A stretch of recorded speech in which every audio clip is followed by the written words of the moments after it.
All right. I think things are up and running. Okay. All right. Quick response in the chat. Is the audio okay on your end? All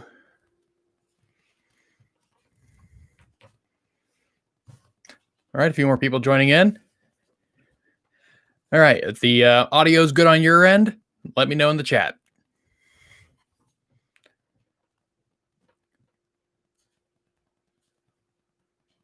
All right. Hello, Shen Partey. Abaku, Jonas.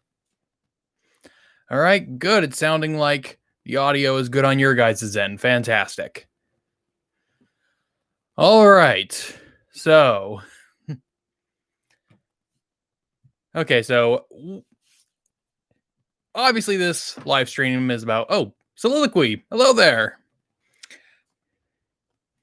All right. So, this live stream, of course, is supposed to be about dissecting what the hell has been happening the last couple days, because it's a little different than most elections that I've seen in my lifetime. The closest being the 2000 election, but in the 2000 election, only one state mattered, and right now it's like 5 or 6, depending on which news source you're looking at.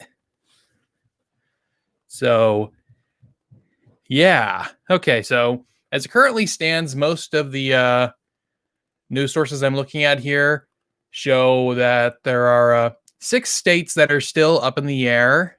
I think it's supposed to be Nevada, Arizona, Georgia, North Carolina, and Pennsylvania. And of those 6 states, 4 of them are leaning towards Trump, and 2 of them are leaning towards Joe Biden. And here's the thing. The path to victory for Trump, of course, is very narrow at this point. He would have to win all of the states that are leaning towards him, plus one of the others. But if Biden can win the 2 states that are leaning towards him, then that'll put him at exactly 270 electoral votes, in which case he will be made the winner. All right, so let's get to some of these comments here. So you had, this is going to be another Bush v. Gore, says Kaiser Conquer. Well, there's certainly, I think, going to be a court case or two. I just don't know exactly where or which one's going to get to the Supreme Court first.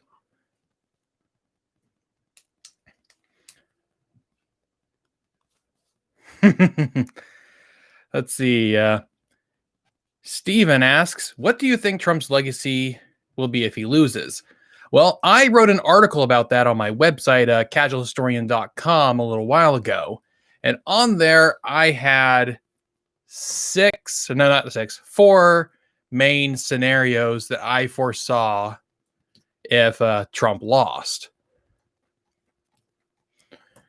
The scenarios I had, there was a Richard Nixon scenario, which is probably the most optimistic scenario for the Republicans. And it's the most optimistic for Republicans because when you think about sort of the arc of the Republican Party's history, you realize that Nixon seemed like the low point for the Republican Party in the 20th century.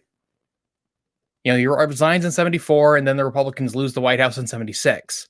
4 years later, they get Ronald Reagan, the man who defined the party for the next 30 years. So if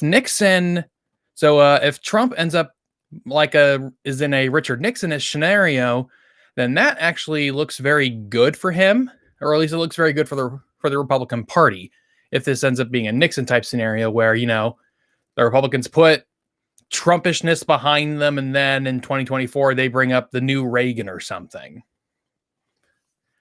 And a little more evidence has come up to support that kind of claim, I think, this time around, because like the 1976 election between Gerald Ford and Jimmy Carter was actually really close. That was a really close election, especially electorally in the Electoral College, and popular vote wasn't too bad. Let me pull up that here. See, Wikipedia. Just remind me of the electoral map. 1976.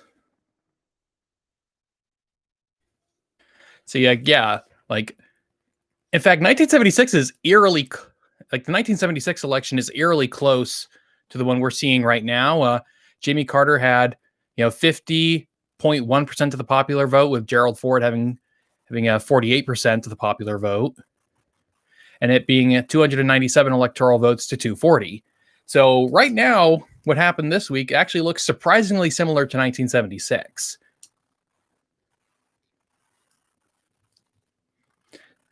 Yeah, so that's one possibility. Another possibility I had in my article was the Jimmy Carter scenario. This is a less optimistic one, where Trump sort of damages his party's reputation so badly that the Republicans don't get the White House again for like another 12 years. It was like back in 1980, the Ronald Reagan won that election, and then the American people didn't reelect a Democrat until 1992, after the Cold War was over. And so that's a less optimistic scenario, and that was the one I was thinking was going to happen until Trump performed much better than expected on Tuesday night. So I'm leaning towards, I think it'll be the Nixon scenario. And then the other two, or I think it's other two, aren't as... it's three scenarios. All right, I thought it was four. It was just three scenarios. I'm thinking about another article I haven't published yet. And then the third scenario I had was the Hoover scenario, which was the nightmare one. That's the one where Republicans lose everything across the board, and then the Democrats take control of the White House uncontrolled for 20 years. So that's... yeah, so anyways, it's looking like this might be a 1976 Nixon type scenario for the Republicans. And if that's the case, that's probably the most optimistic that could have happened.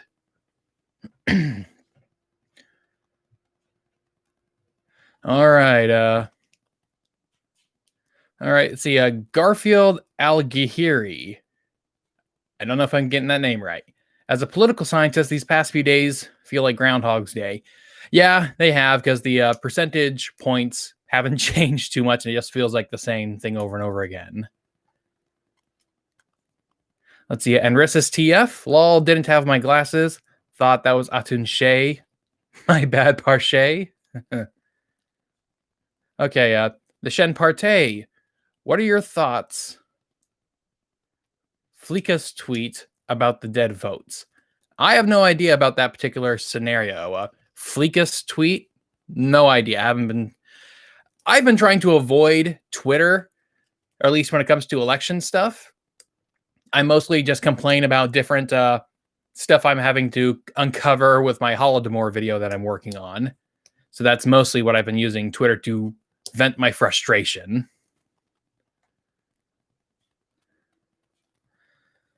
All right.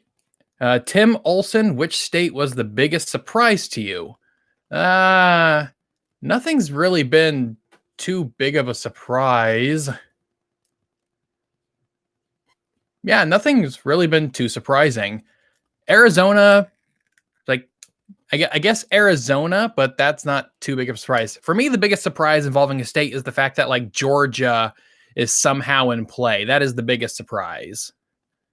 But even then, I think Trump is currently leading in Georgia by less than a whole point last time I checked. Let's see, Daniel Cyprian. In your personal opinion, do you think there was fraud?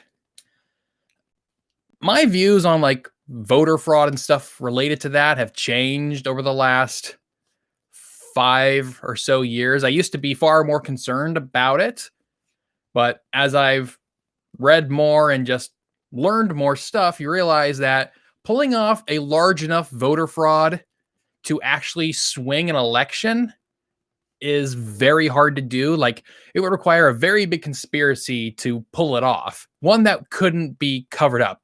It's similar in complexity to, like, faking the moon landing, where it's like it would be harder to fake it than it would be to actually go to the moon. So I think it would be harder to pull off a large enough scale voter fraud to actually swing an election than it would be for that candidate to just win the election on their own.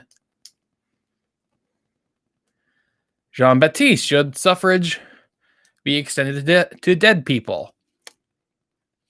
If they're dead before election day, probably not. However, there's an interesting conversation on the Advisory Opinions podcast hosted by David French and Sarah Isgur earlier this week. It's kind of interesting. They actually talked a little bit about the whole concept of, like, should, technically speaking, legally and constitutionally, if someone, say, filled out an absentee ballot before they died, and then they died before election day, should that absentee ballot be counted?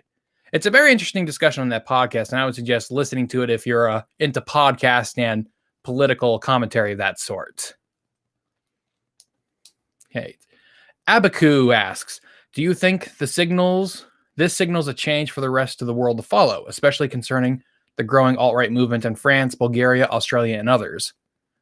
Well, the issue, I think, with the alt-right movement is that the alt-right in the United States kind of just looks like the right in, like, Europe. The European far right, and the alt-right is like the alt-right, the American alt-right just looks like the European far right. Where it's, I heard an interesting description about like the alt-right, and that is, like, when someone asked, what do you think a post-Christian American right would look like?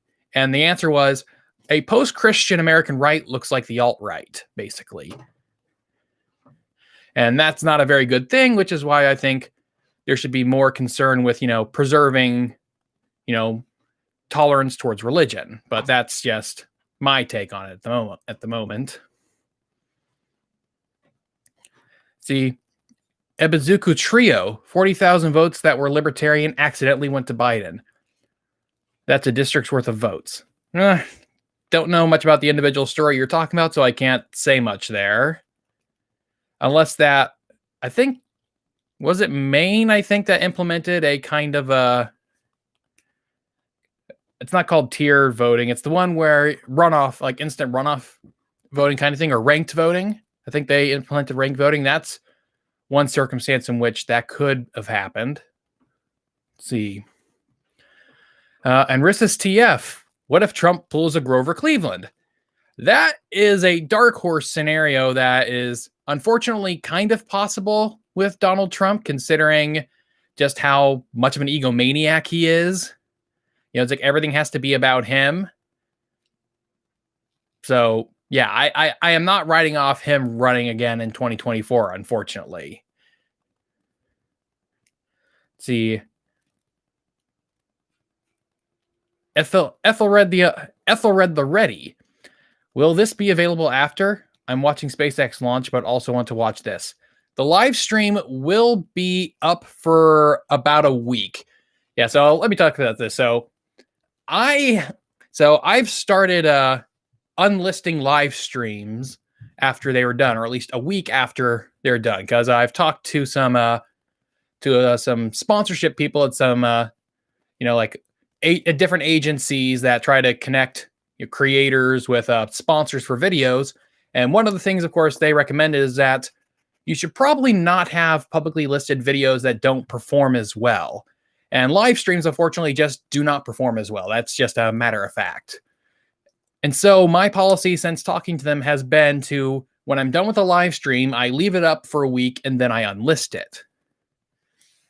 So yes, the live stream will be unlisted after a week, but yeah, if you're just watching a SpaceX launch now, it should still be up by the time you're done there. Whether or not the live stream will still be going, I don't know. All right, then. All right, Shen Partey asks, what do you think about the polls? Do you think they were wrong?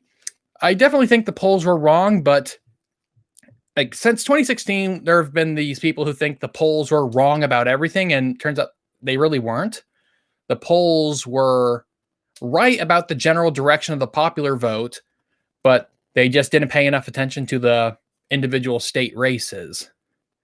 And even in 2020 now, the polls have been right in terms of the direction of the popular vote. It was going to go towards Biden, but they were quite a bit off on terms of the individual numbers here. Like there are polls showing like a 9 or 10 point lead for Joe Biden. That just seemed rather unlikely to me, considering how hyperpartisan the electorate is right now, how much we are sorting ourselves ideologically. Like people who identify as conservatives are leaving states that are more liberal or progressive and moving to other conservative states. Like there's been this wave of people leaving California and going to Texas or going to other states that have, typically speaking, more business friendly.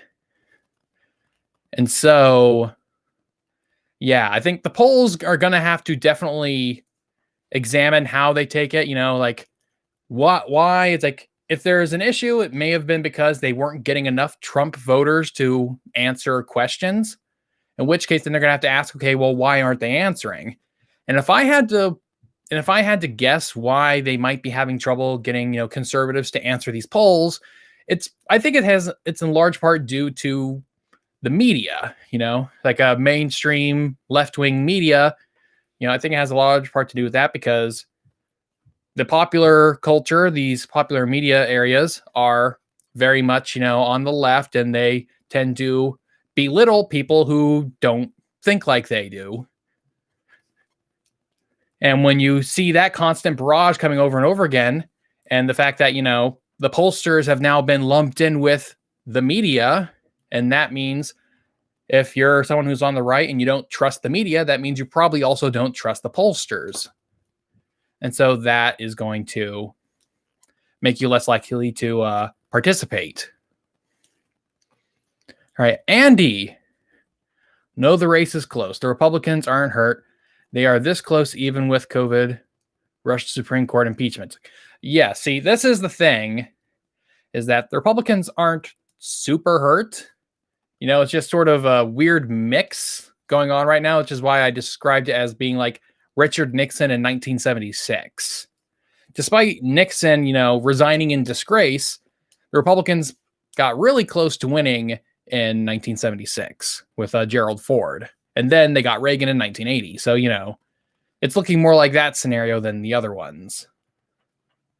And I agree, they could totally take the White House in 2024, depending on what happens next. Let's see, Kaiser Conquer H. Thoughts on another divided government? Republican kept the Senate and the Democrats keep the House. Well, that was kind of my...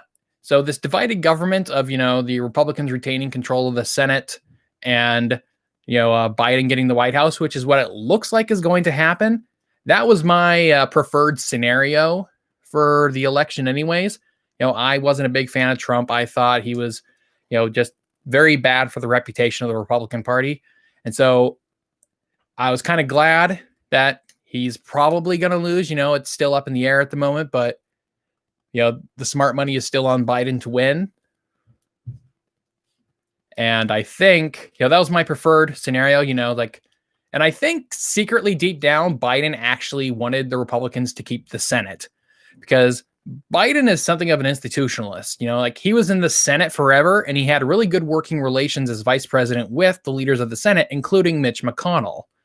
Biden's an old-fashioned deal maker, and so I think Biden would actually rather work with a Republican-controlled Senate than he would a Democrat-controlled one, because a Democrat-controlled Senate is going to be far more likely to push, all the more radical policies that we've heard from the Democrats in this election cycle, be it court packing or a much more robust Green New Deal, or even like abolishing the filibuster.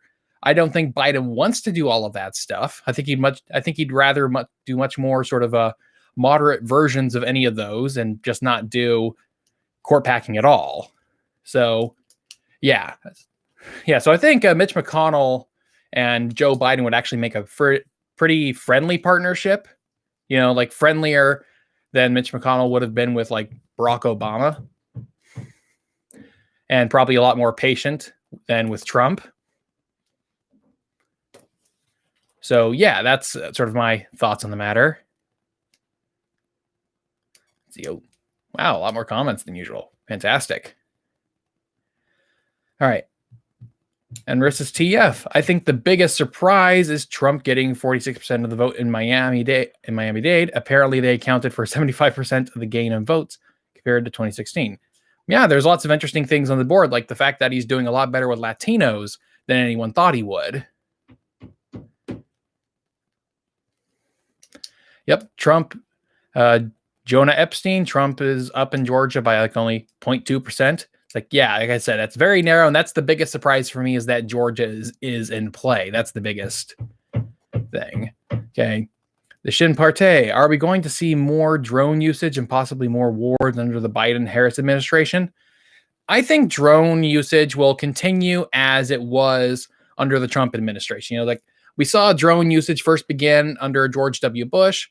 It then, you know, amped up under Obama and then amped up again under Trump. And so I think we're probably going to see a continued use of the same strategy. We're going to see it continue to go up at the same rate it has been. All right, I'm going to take a quick moment to take a question from the Patreon. All right, George Quinn asks, what do you think would have happened if the Democrats had chosen Bernie?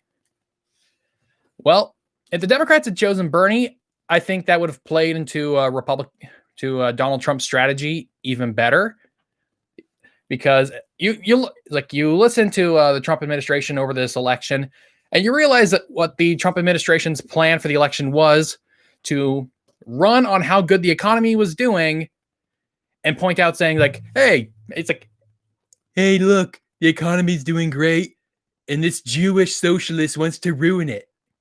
You know, I think that was sort of the idea. You know, it's like, are you really going to elect Trotsky when we're having just the greatest, the best economy ever? I think that's the idea of what he had, is that we'll run against a socialist in a great economy. But then coronavirus hit, and then Bernie lost, and so suddenly his only plan for an easy victory went away.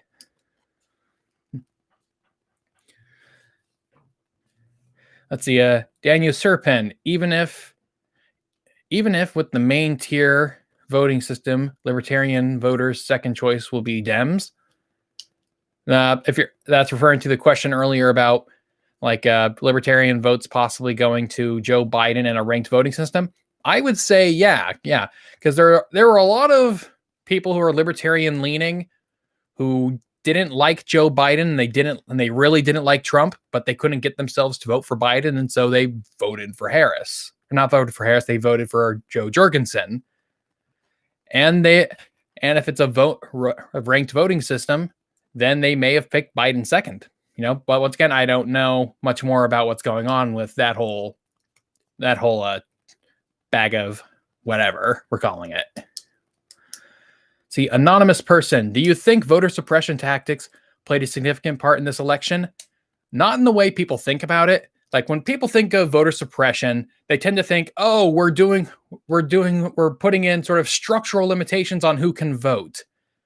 And I don't think as much of that happened as we want to think there are. And it hasn't really been much of an impact overall. I mean, we're seeing greater and greater voter turnout despite these accusations happening more and more often.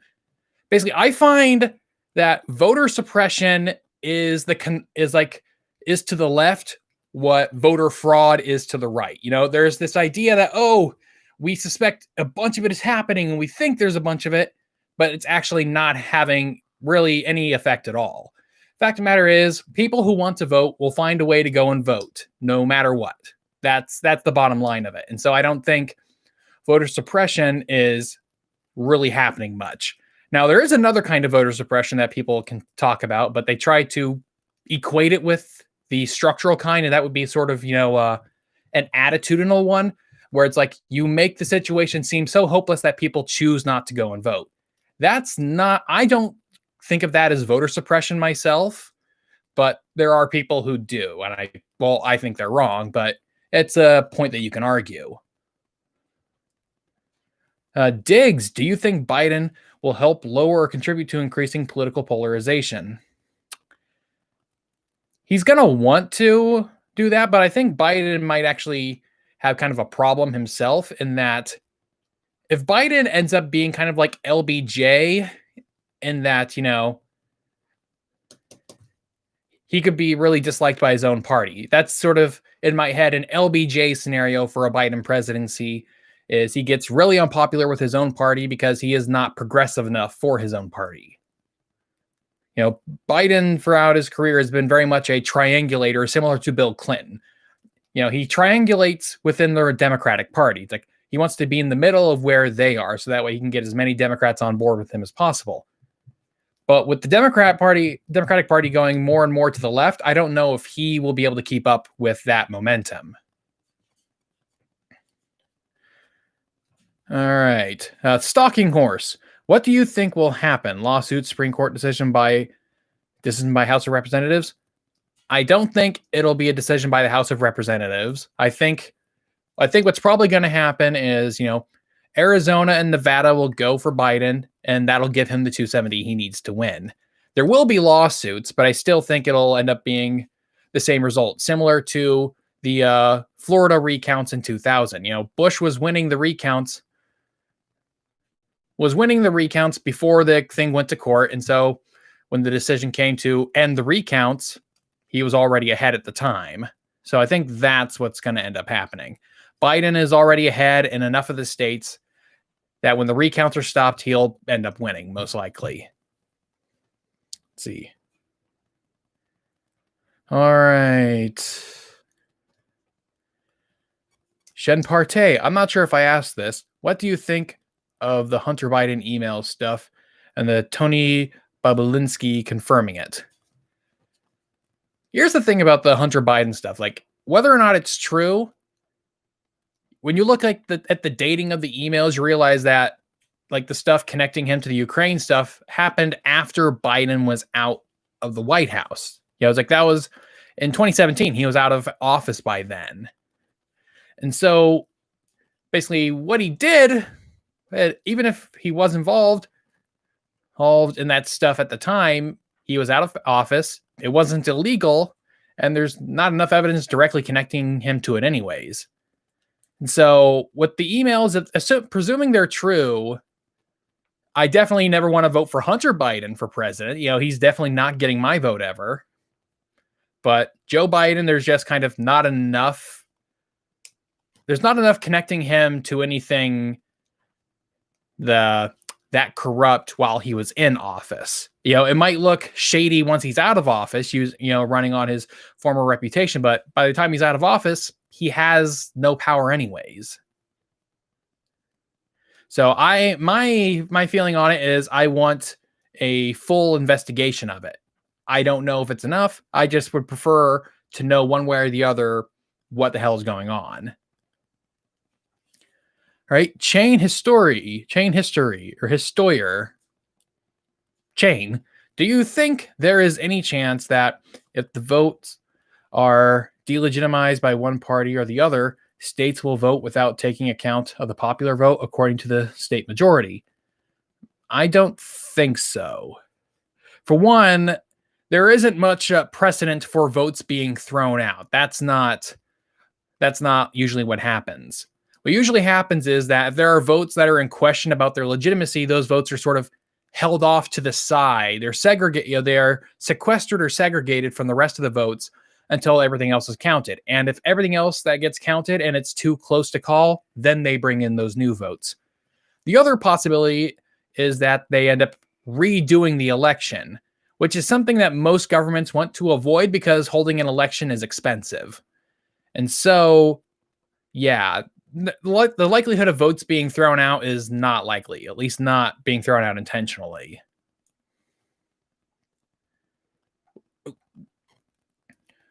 All right.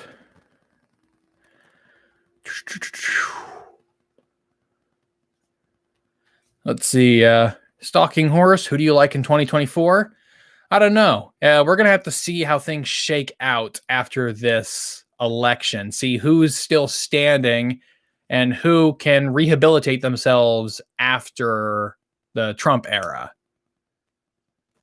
Shen Partey, so what are your thoughts on the potential second civil war that people keep talking about? There will be one. And where did the idea of a second civil war come from?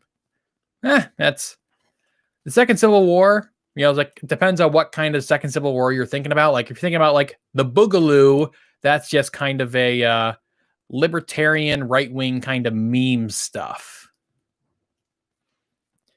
Like I think Vox may have had an interesting video about it. I can't remember if it was Vox or like some other news network put out an interesting video on the Boogaloo. and the Second Civil War stuff. Let's see, Jonas Villander. Recently, someone pointed out to me that the FCC revoking the Fairness Doctrine regulations for news media in 2011 is actually a reason why media polarization has been getting worse. Well, for one, the Fairness Doctrine wasn't revoked in 2011. It was revoked a lot earlier than that. It was revoked back in, I think the 1980s. Yeah, that was revoked back in the early 80s. And it's the revocation of the Fairness Doctrine is what led to the rise of right-wing talk radio. So, yeah, that's an interesting story. I want to make a video about it at some point, but I've got a few others to get through first. See, right? Spencer Waldschen. Who do you think will run in 2024? Assuming Biden wins 2020, would he run for re-election? Would the GOP try and run a more Trumpish candidate again or go in another direction? Well, here's the thing. Trumpism has more staying power under the current scenario where we are in, because it wasn't the trouncing that everyone thought it was going to be. And so I think Trumpism, the ideas of Trump will go on. Whether or not Trump is the one running or being behind them is a different story. You know, like you could see Mike Pence possibly running to try and hold up the Trump legacy. I could see, Don Jr. running someday as well. And so I think because he did as well as he has, it's not a full repudiation of Trumpism. It might just be a repudiation of Donald Trump himself. I think Biden would run again in 2024, but that all depends on his health at the time. However, there are some expectations that he's only going to serve one term because, he himself referred to himself as being a transition candidate. And so what exactly that means is uncertain.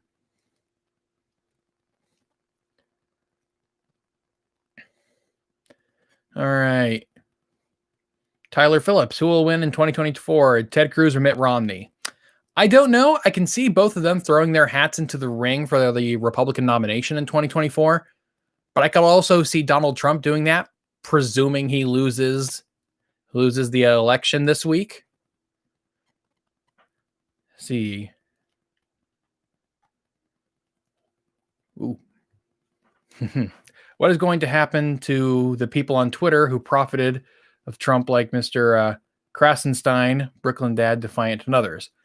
Not sure. Trump is... A lot of people have profited off of Trump, not just right-wingers, but left-wingers have also profited off of his existence as well. Trump has been very good for clickbait in political articles. And so with him gone, we don't know whether or not that's actually going to take down the heat enough, but we'll see. Michael Kraus, do you think faithless electors will play a role in the final electoral college count? I don't think so. I do not think so this time around. And plus, this time around, third-party candidates, the third parties did worse this time around than they did in 2016, since everyone's ire was focused against Trump. But no, I don't think faithless electors will be a big part of this. Let's see. JD 2017. Any thoughts on a Biden foreign policy? I think Biden's foreign policy will be a resumption of the Obama foreign policy. And even so, even Trump's foreign policy wasn't too much of a deviation from the Obama one. The idea behind Obama's foreign policy was that he wanted to reduce direct involvement in the rest of the world with the American military, and Trump has kind of continued that same thing. Even though I would say the Trump administration has done more for the Middle East peace process than the Obama administration did. So, Biden will be coming into a good situation on that front, and he hasn't repudiated the results of the Abraham Accords, which is a good thing.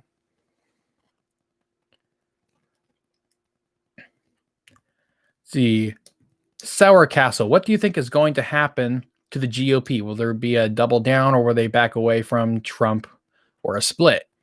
Well, that's going to be hard to tell. I don't know which way it's going. And I see sort of the fact that Republican voters in states decided to, keep like the Republican Congress, but get rid of Trump, definitely tells me that Trump, the man, was the serious problem they had. Whereas in terms of Trump, in terms of his way of governing, they didn't have too many problems with most of his policies. It was mostly just that he was an oaf. Let's see. What are your thoughts on California's Prop 16 failing and it's the prop to repeal civil rights in California and undo Prop 209, which was modeled after the Civil Rights Act? It's like, I think you're talking about the one about racial preferences. Is that the one? I can't remember at the top of my head.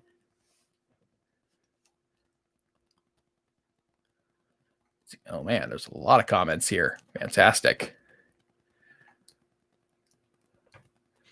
All right.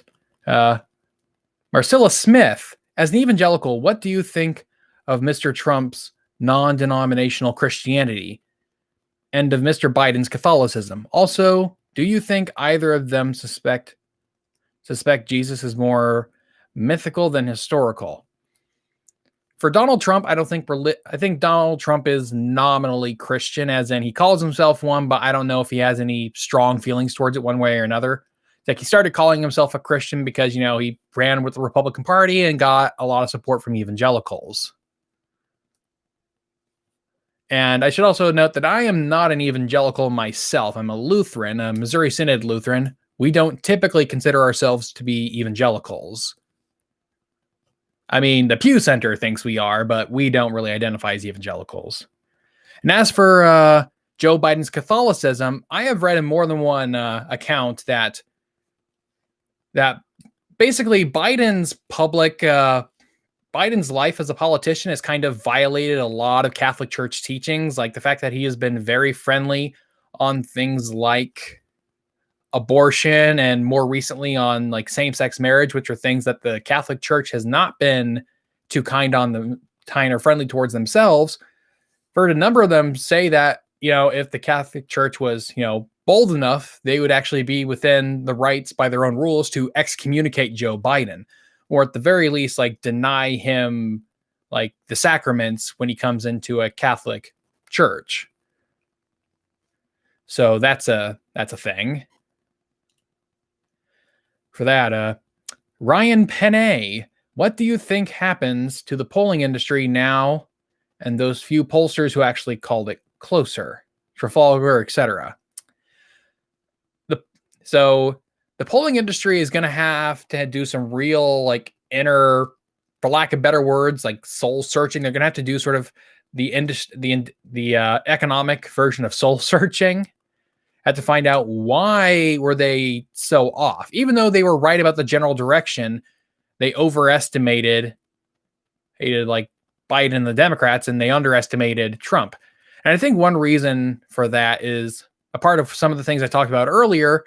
I think the fact that a lot of these pollsters are politically on the left themselves, and so they're sort of just biased towards thinking this way. But then again, I could be wrong about that. I could be entirely wrong. All right. And Rissus TF, what is your response to people smacking back at constitutionalists saying that the Constitution is outdated and that people like Ron Paul relying on it are stupid and detrimental to society? I've been a constitutionalist myself for a long time. I tend to think we should be holding to it more strictly rather than having a loose interpretation. Like, for me, the logic behind it is simply, if the Constitution was meant to be interpreted, changing with the times, then why is there a process to amend it in the first place? So yeah, I don't take those comments, ideas like that it's backwards super seriously, considering the fact that it's operated super well for as long as it have. I think is a good sign of its longevity.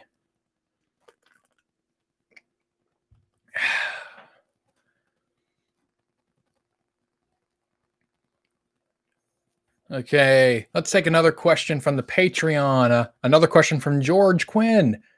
Who did you vote for? I voted for Joe Jurgensen. Since I am still a registered Republican, I haven't changed my registration yet. I couldn't vote for Trump and I couldn't vote for Biden. So I voted for Joe Jorgensen as a protest vote. And since I live here in California, my vote wouldn't impact the election at all. So that's who I voted for in my reasoning. All right, Canadian Toss. Think there is any chance of Trump making his own party to run as a third party option in 2024? Not likely, I think. I mean, like, could he pull a Teddy Roosevelt? I mean, I don't think he would form his own party. If he decided to run in 2024 after, like, say, he would probably try to get the Republican nomination, and if he failed, he might then decide to run as an independent. And if he ran as an independent, he would probably take enough votes from the Republicans to ensure the Democrats gain the White House again.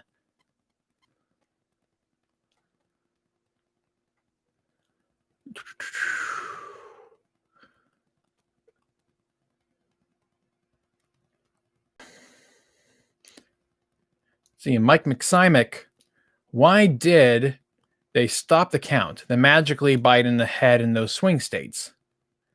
You're the expert. What happens if SCOTUS has to make decision for the presidential election in multiple states? Well, how'd they magically come up with a bunch of votes? That's because in the states that are counting, there's just a shit ton of absentee ballots. I mean, like in the state of Texas, like over 100% of the 2016 vote count was cast before the election. And so that's just what happens. And when it comes to these, when it comes to the mail-in ballots, they just take longer to count. And so that's why it's being dragged out for as long as it has been.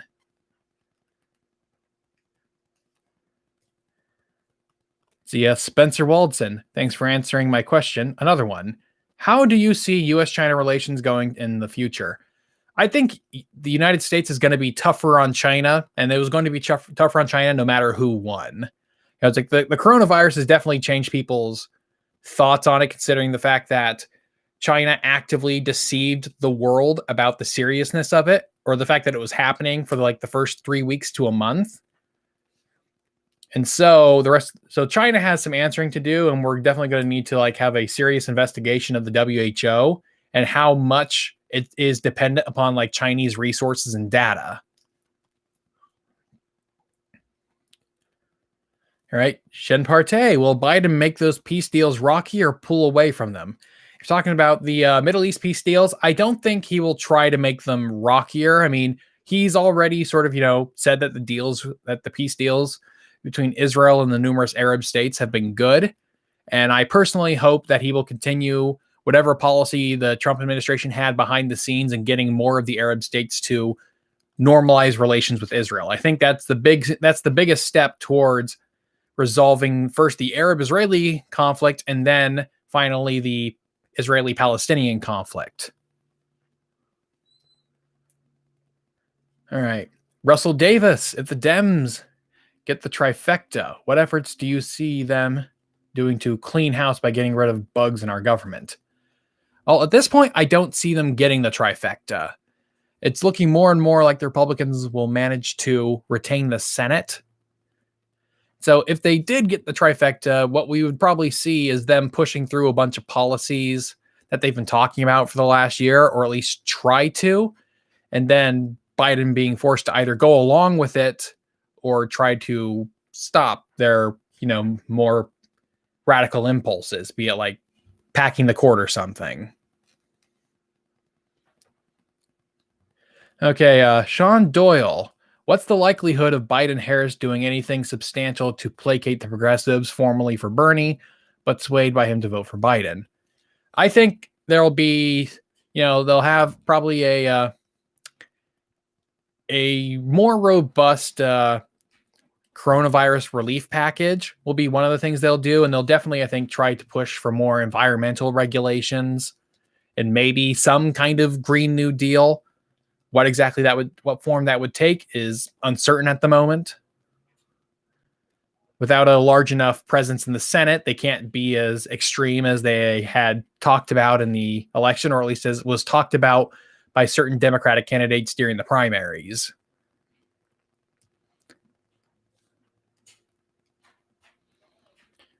See, Yahir Tapia. Yahir Tapia. If Biden ends up losing, do you think that may cause the Democrats to throw in a Bernie Sanders-like candidate for the next presidential election? Well, that would depend on how do they interpret their loss. It's like if they won the popular vote but still lose the Electoral College, I think they'll continue in the direction they have been and moving further to the left. And they might give the nomination to a Sanders-type candidate in the next election. And since they are winning the popular vote, that would be what would happen if Biden lost. Benjamin, hope all is well. Who do you think, or what do you think of Florida's open primaries amendment failing by just 3%? I had no idea about that thing. All I know is that California already has open primaries, or it's sort of open, depending on what the parameters of their open primaries are. Like for California's open primary system is basically like all the candidates running for like a state or federal level office are all running against each other, including multiple candidates from the same party. And that the top 2 vote getters go on to the general election in November. That's how California's works. And it hasn't changed too much. It just means that in a few places there are 2 Democrats running in November, and like one or so places there's like 2 Republicans, and that's about it. So not much has actually changed. I guess what most has changed is that you get like Republicans going to the Bay Area and trying to gin up votes there, like what Neil Kashkari did in the 2014 governor's election here. Matthew Parks, will the history books include or omit Trump's accomplishments, policies in his last term? I feel like the former because of his personality. History has a tendency to remember both the accomplishments and the personality flaws, and how much attention it pays to either will depend on what happens later. So like if say Trump's moves on, say, the Arab-Israeli peace process turns out more successful later, then they will mark his, his decision to move the American embassy into Jerusalem, and then getting all those subsequent peace deals to have been a good thing. Let's see. Joseph Ochoa, from a historical view, have we always had all or nothing electoral college in the states? It would seem proportional allocation would resolve some problems while not eliminating it. Let's see. Well, how we've allocated electoral votes has changed over time. Earlier in the nation's history, they had more sort of individual electors, and it kind of has to do with how the electoral college has worked over time. Like originally, it wasn't electors weren't chosen by popular vote. Electors were chosen by the state legislatures. And one of the issues that happened for a long time is that someone would want to run to become an elector in a state, and how would they get the legislature to pick them to be an elector? Well, oftentimes what happened was they would tell them, "Hello, legislature of Virginia, I'm going to vote for this candidate if you elect me as an elector." And that's how they would get the vote. And because that happened for like 30 or so years, by the 1820s, most of the states decided to pick electors by popular vote.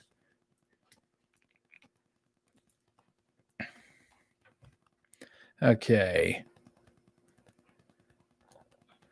Shen Partey, would you agree affirmative action is a form of institutional racism, and what's your stance on it? I typically don't support affirmative action, but I'm open to the argument that affirmative action was once necessary, but I don't think it's as necessary anymore. And so I think we should be making fewer decisions based on it. Jonah Epstein, assuming Trump loses and he leaves office, what do you think he'd do or what influence he'd have as an ex-president. I doubt Trump would just step back from the political scene entirely. That has been sort of the wrench in all of the scenarios I've proposed in articles and videos about what a post-Trump presidency might be like. That's the big thing. It's like, he's a narcissist. He's not going away. And so he's going to be a lot more active in politics in his post-presidency. Now, whether that means he runs for office again or just decides to start up his own news network, like he becomes the president of like OAN or merges it with like Breitbart or something. So I imagine him going into something like that kind of a route. Shen Partey, do you think Trump is going to steal the election or not? No, I don't think he's going to steal the election. There's way too much scrutiny being paid to it right now, and I don't think he'll be able to do that. Plus, it depends on how you mean steal. Marcella Smith, sorry on the evangelicals labeling. My understanding was that the ELCA was mainline branch and LCMS was evangelical branch.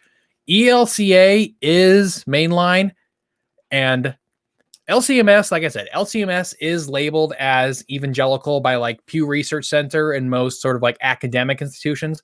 The reason LCMS doesn't sort of self-identify as being evangelical is that we have a very different kind of relationship, and it's, I think, largely a cultural thing. Like I think we're lumped together because like in terms of politics, the Missouri Synod Lutherans tend to vote very similar with evangelicals. They tend to vote for Republicans. They tend to vote on social issues. The Missouri Synod does not support same-sex marriage or abortion. So, they vote in step with the rest of the evangelicals, but culturally they're quite different, especially like say, because Missouri Synod Lutherans like don't believe in the rapture. They don't tend to think the existence of the modern state of Israel has anything to do with end times prophecy. And because of that, we have a very different sort of culture to them. That, and with Lutherans, parochial schools play a much bigger role in the history of Lutherans in the United States than they do with the rest of evangelicals. Shen Partey, how far are you into your Holodomor video? Right now, I am making the outline. I'm just about done with taking notes, and I'm outlining the video now. I'm hoping to finish outlining it by the end of tonight. There's still a little more research I have to do, but that stuff can be put off because it's mostly on the modern stuff. So yeah, I'm in the outlining phase right now. And I'm hoping to start writing it by Saturday. See, Sour Castle, do you think the Missouri Synod and ELCA will ever come back into full communion? Prayers from an Episcopal? Yeah, thank you. I don't see them coming back together because a big reason the two are separate is because their views on like the authority of Scripture. And until they come to some kind of understanding with that, they're not going to come back into communion with each other, I think.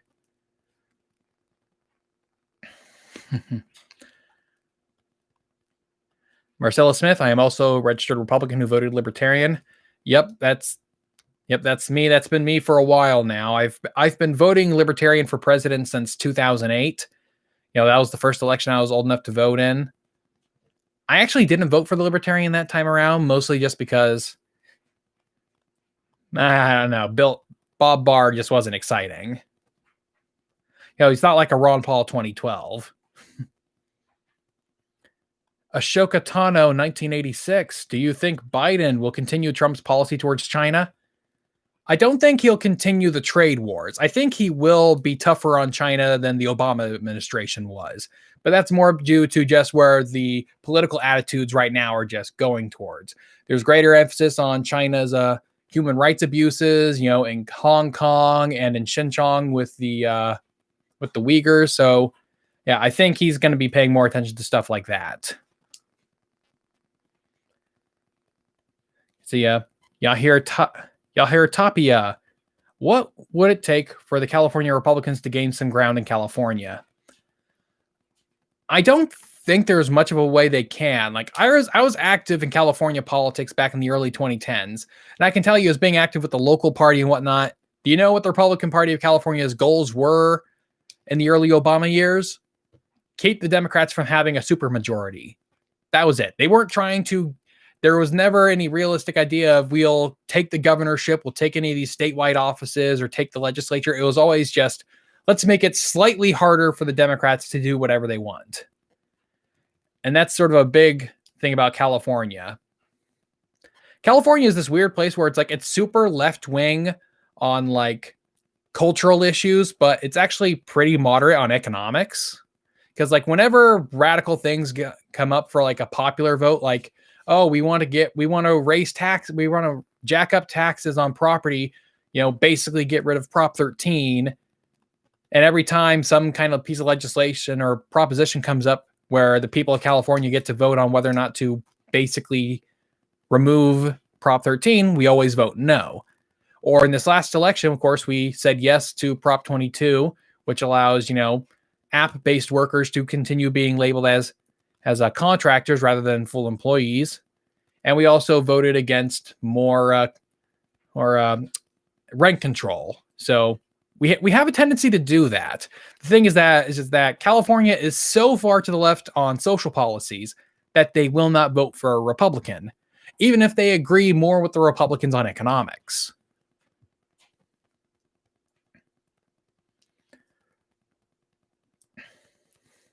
See, the Shen Partey, is the name Wuhan coronavirus name racist or not racist?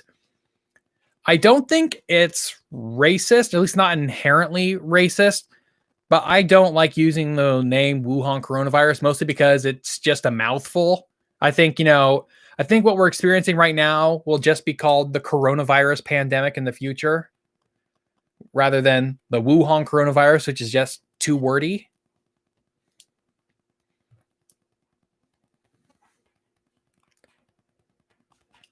Let's see, Marcella Smith. What do you think of the Perot Pact hypothesis that after 92, the two major parties agreed to lock out third parties with an 8 years for you, 8 years for us gentlemen's agreement? I don't think it's a real thing. It's more just kind of an observation. And even then, this observation that, each party will control the White House for 8 years, that's been going on long before 92. That started after, that basically started after FDR died. After FDR died, pretty much each party controlled the White House for 8 years at a time. The Democrats controlled it from 48 to, from 45 to 53 with Truman, then 53 to 61 with Eisenhower, then 61 to 69 with Kennedy and LBJ, and then from 69 to 77 with Nixon and Ford. Carter was the exception there. And Carter, followed by Reagan, Bush were the exceptions. But then it went back to normal with Bush, with Clinton, Bush, and then Obama. So no, I don't think there's any kind of agreement there, gentleman's agreement.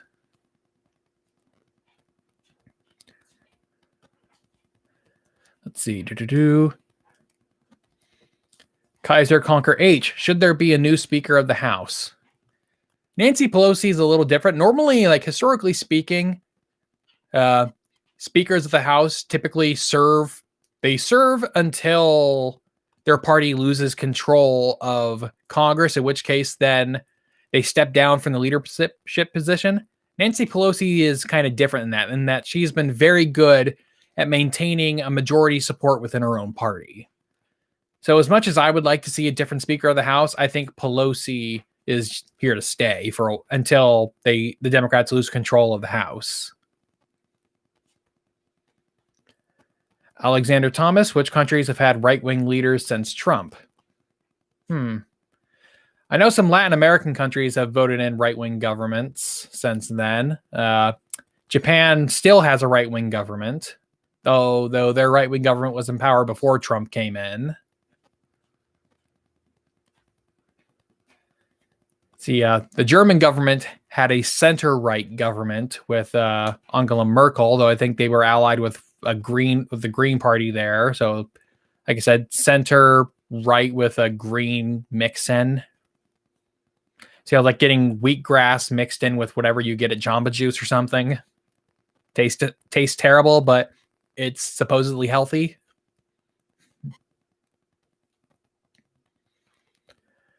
Let's see. Daniel, off-topic question. Have you seen the channel China Uncensored? Yes, I have seen it. I was subscribed to it for a few years and then unsubscribed to it because, it just was kind of getting boring. And then I saw JJ McCullough's video about Falun Gong, and apparently China Uncensored is one of these channels that is either owned by or heavily subsidized by Falun Gong or Falun Gong organizations. So that's interesting.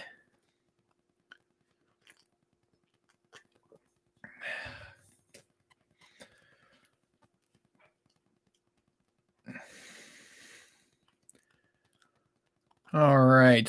Joseph Ochoa Florida wanted to allow people to vote in either the Dem or Republican primary. For me, then, what is the point of parties? Well, that is a very good question. American political parties are probably the weakest political institutions in the Western world right now. I've been wanting to make a video about this, and it's on my list of things to eventually get around to. So I want to talk about that. Let's see. Why do people think Trump is fascist and act like children and scream about it? So a lot of the people who call Trump a fascist are politically on the left. That's pretty easy to tell. And where does this tendency come from? Well, if you confronted them with this, I think they would deny it, and younger ones probably don't know. But I think this tendency for them to call them fascists comes straight out of Soviet propaganda. So you see, after World War II, all Soviet propaganda basically referred to anyone who spoke against the Soviet Union as being a fascist, a Nazi, or a Hitlerite, which is a word you don't see very often.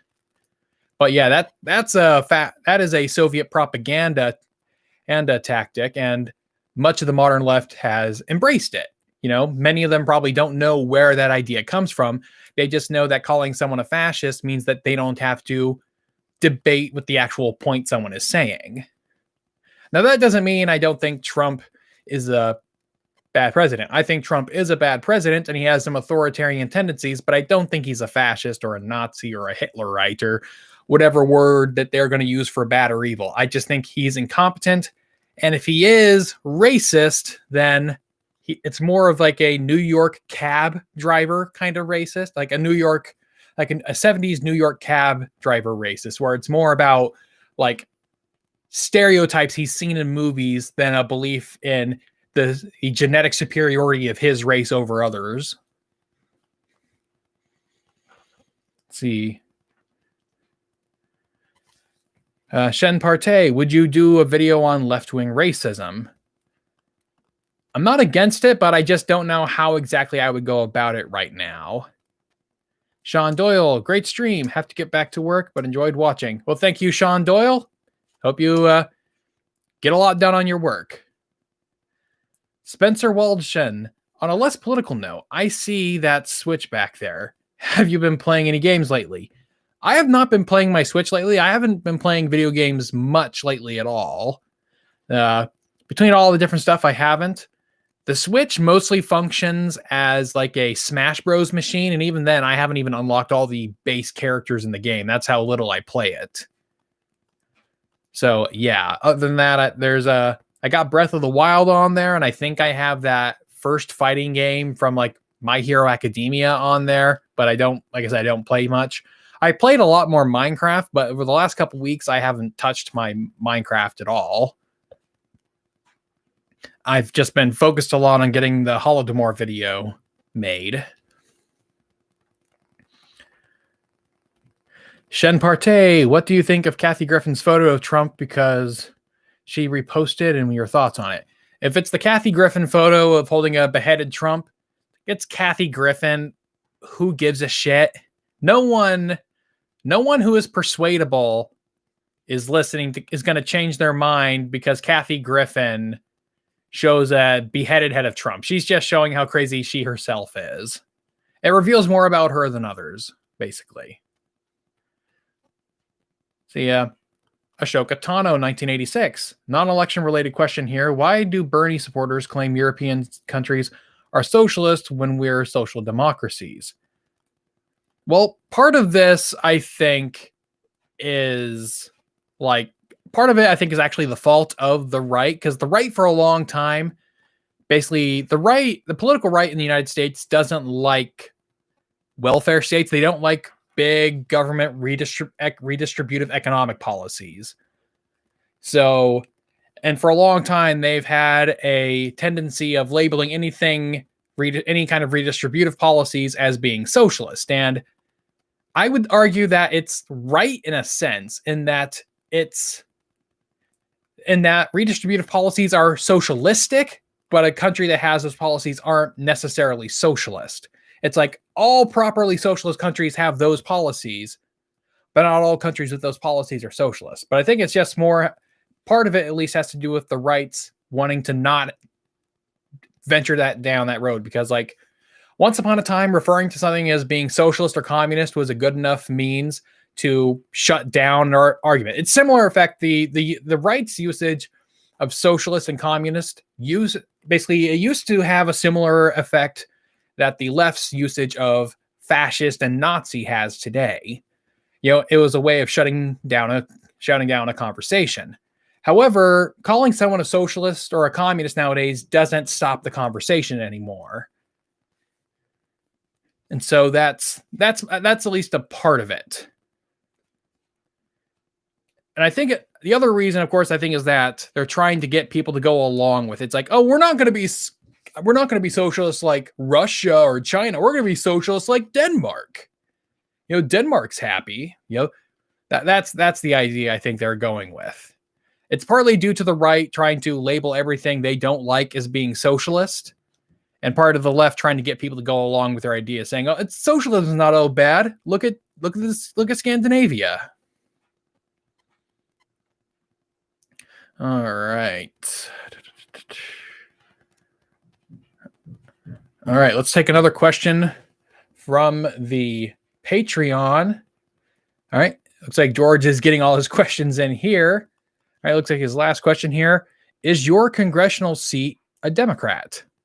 Well, it was. I haven't checked on what the election results for my area are. Hold on, let me check. Let's see here. Boop, a doop, boop, boo.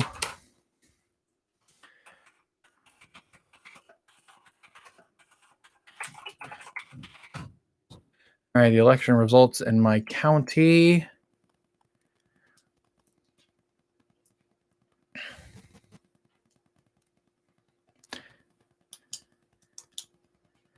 Let's see. It looks like in my county, my county here in California did vote for Biden and Harris, which isn't a surprise. I live in the Central Valley of California, and so, although it's considered like a red area, they always vote for the Democrats for president. So yeah, they voted for Biden about 52 to 45. Joe Jurgensen got less than 1% here. One of those was mine. Let's see. See the House of Representatives. Let's see. Yeah, it looks like right now it's looking like that my House district is still going to be a Democrat seat. Yeah. So the Democrats still have my local congressional seat. Let's see. And Rissa's TF. What is your strategy for taking notes on books? I want to actually enjoy it and not have Vietnam flashbacks textbook note taking to history class in high school or college, but I also want to absorb stuff.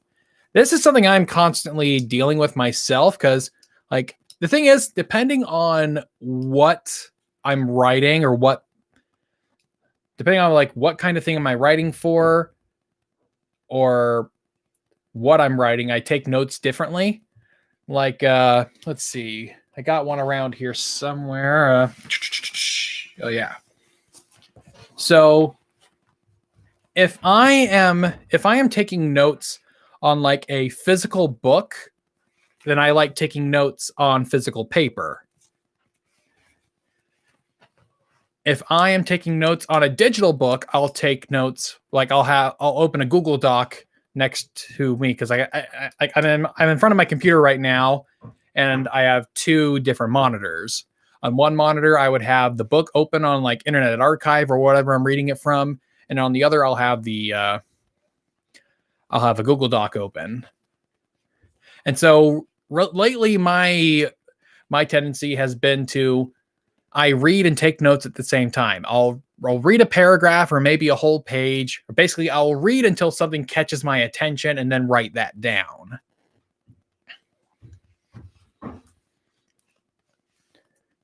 Another way I sometimes take notes, and hold on a second.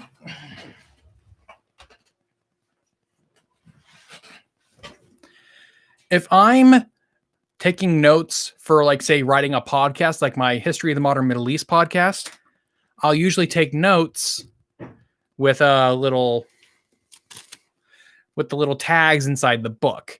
And on the tags, I've written the little piece of information that I want to include when I finally get around to writing that thing. All right, let's see. We have a super chat from Mike McSimic. $10. Thank you very much, Mike. See, no question there, but that is all right. You can ask more questions later if you want. So yeah, that is how I write notes.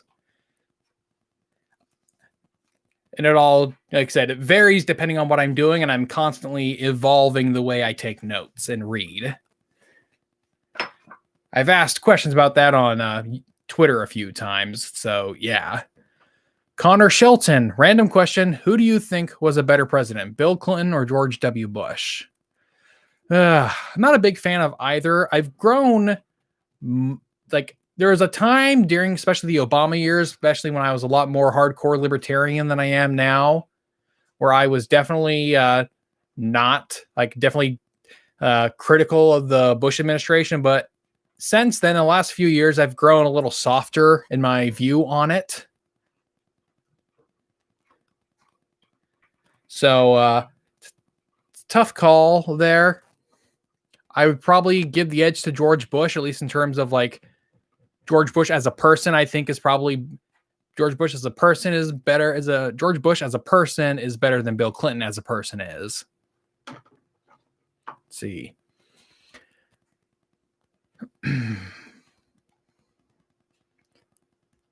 All right, Shen Partey, what is your solution on poop in the street in San Francisco?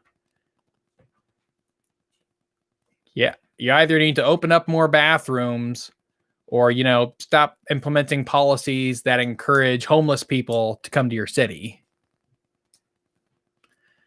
However, my town has a significant homelessness problem. Especially homeless people congregate in my city because there's it's a very my city, despite the fact that my city is located in one of the poorest counties in the United States. My city is also very generous. There's 17 different places where I live where if you're homeless, you could get a hot meal during the day. So it's very generous. The churches receive so much in terms of clothing donations that there was a time where the churches couldn't physically store all of those donations. And so they would go into the parks at night to dump off the excess clothes they couldn't store. And they would go to these parks where the homeless people were. The problem, however, is that dumping the clothes in the park attracted more homeless people. And so the city had to tell them to stop doing that.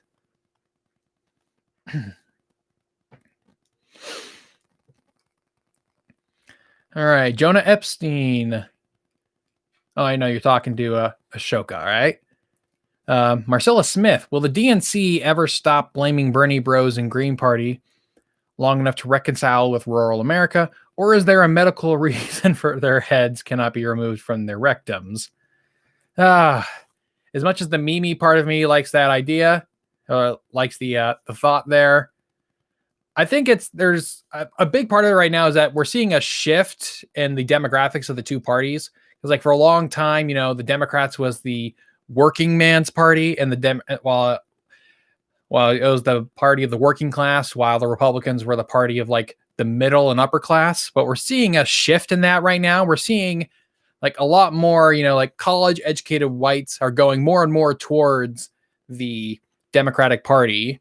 Wealthier people are moving into the Democratic Party, all the while we're seeing working class people, even non-white working class people, are going more towards the Republican Party, similar to how we've seen Cubans, Venezuelans, and even African Americans are coming in slightly larger numbers towards the Republican Party.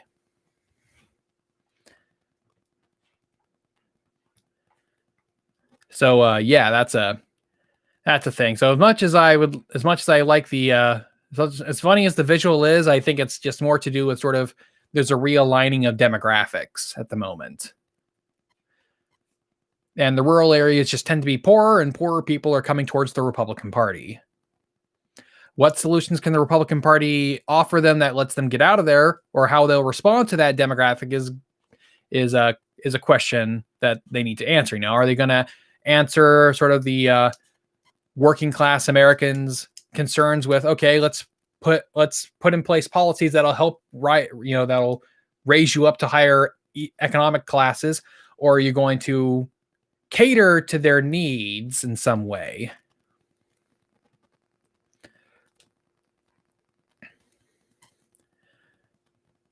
The Shen Partey, will you shout out to Monsieur Z? Monsieur Z, he has a new alternate history channel. Monsieur Z, I think I know that channel, or at least, is Monsieur Z the same thing as like Monsieur Z? Let's see. Monsieur Z. Oh, Monsieur Z. Oh yeah, I know who Monsieur Z is. He's kind of it's kind of sketchy.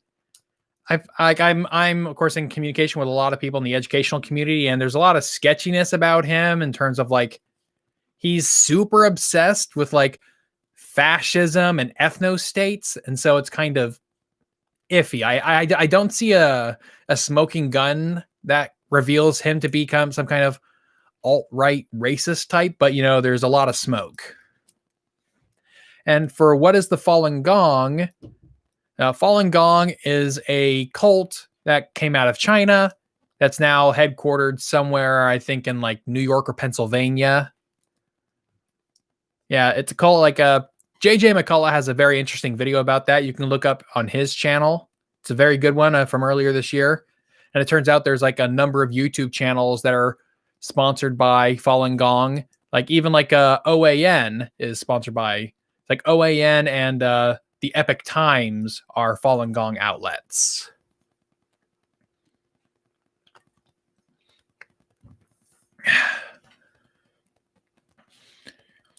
All right, Yahir, if Biden wins, how do you think the 2022 midterms may look in terms of Congress? Well, the 2022 midterms don't look good for Republicans. Like in 2022, they have a lot more Senate seats to lose. So they're a lot more vulnerable. So whether or not they can maintain what looks like will be a majority, right now it's still up in the air, but it looks like they'll be able to maintain their Senate majority. And so the best I think they can hope for in 2022 is to retain the Senate and maybe take Congress back, but that's going to depend on how the Democrats work in the next 2 years. Since it looks like there's going to be a divided government, will they be able to cooperate with the Republicans? So it's going to depend on what they do in the next 2 years. Will they pull another like Affordable Care Act type situation in 2010 where they put a whole bunch of effort into a piece of legislation that's super unpopular and gets them out of Congress? Or will they moderate themselves to try and keep, Republicans out of power for longer? Mark Cunningham, greetings from Canada. Mike McSimic, do you think there was voter fraud in swing states? If so, how is this proven?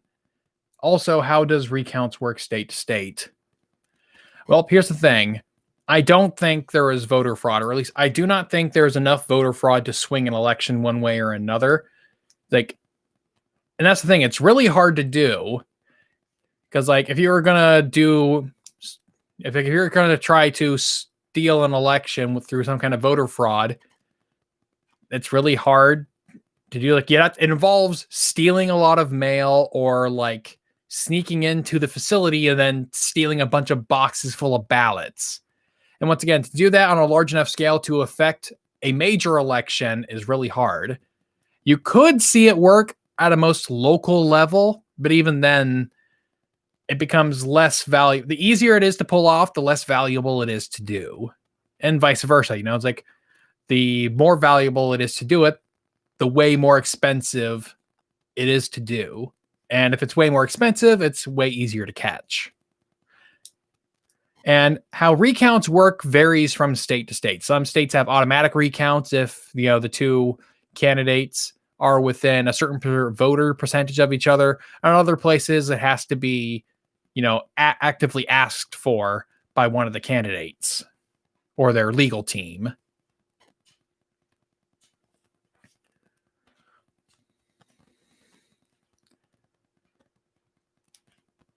Shen Partey, do you think Trump's base is a death cult or not? I don't think so. Personality cult, yeah. Death cult, no.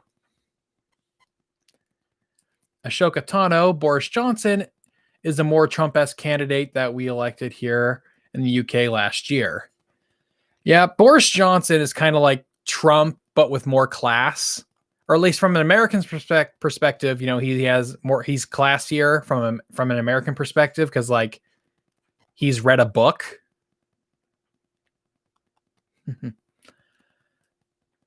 All right. Let's see. Sour Castle, thoughts on Deleuze and Guattari's Capitalism and Schizophrenia? If that's a book or video, I have not seen or read it.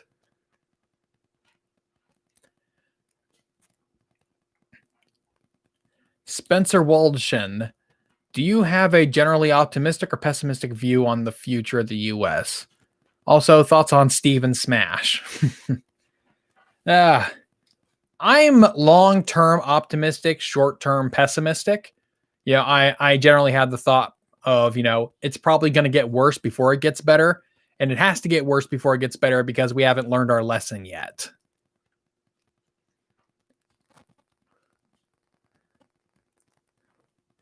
Let's see. All right, Michael Birdwell. I wish they would just give us the results. I know it takes time, but come on, I'm getting antsy. Yeah, that's how all of us are feeling it at the moment. And as for Steven Smash, it's all right. I mean, I'll when I finally get around to actually playing enough Smash to finally get all the base characters and then pay for all the passes to get all the new characters that have been added, I'll let you know. I have nothing against Steven Smash. Nintendo needs to have a friendly relationship with Minecraft in order to keep up relations with younger people, because Nintendo can't rely on, millennials forever. They need to be in contact with other generations. Let's see. Benjamin, why do you think the voting eligibility population in the U.S. is significantly lower than in other democracies? For a country obsessed with freedom, a lot of eligible voters don't show up. Okay, so there's a lot of people who are eligible and a lot of people who don't vote.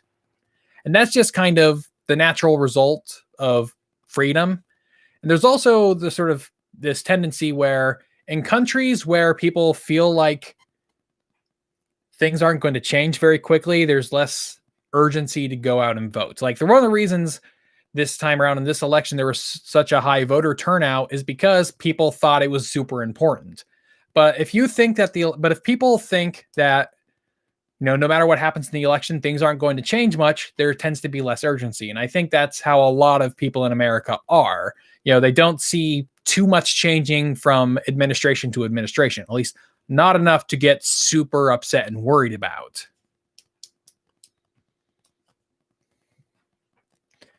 Let's see here. The Shen Partey, do you think the left has gone insane or not?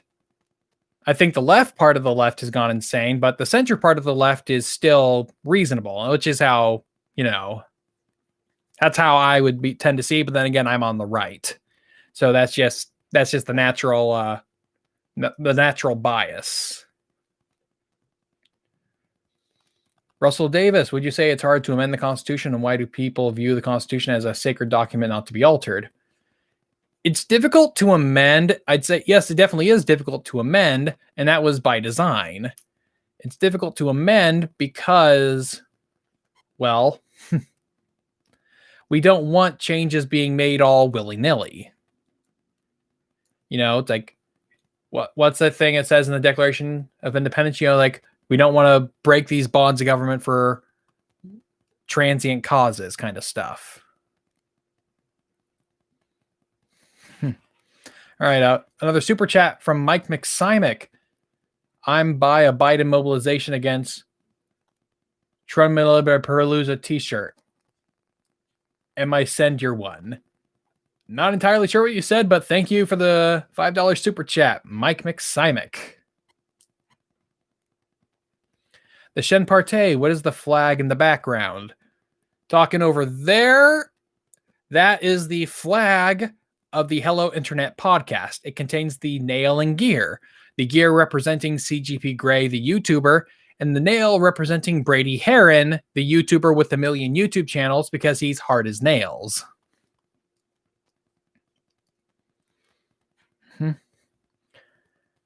What do you think? Who do you think is the best president?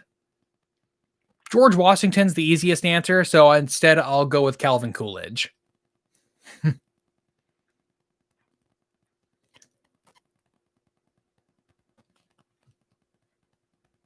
The Yahir Tapia. I've heard most of the homeless in California weren't even living in California before becoming homeless.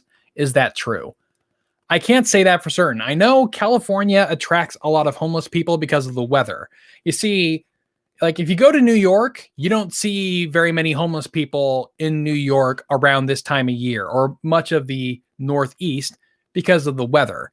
You can't sleep outside when it's, below zero, or when it's super cold, you can't sleep outside. And so up in the Northeast in New England and New York area, most homeless people are seasonally homeless. They're homeless during the warm months, and then they're usually living somewhere, whether it be with family or some kind of shelter in the cold months. California, on the other hand, in California, the temperature rarely dips below 40 degrees Fahrenheit. And because of that, it's a lot easier to be homeless.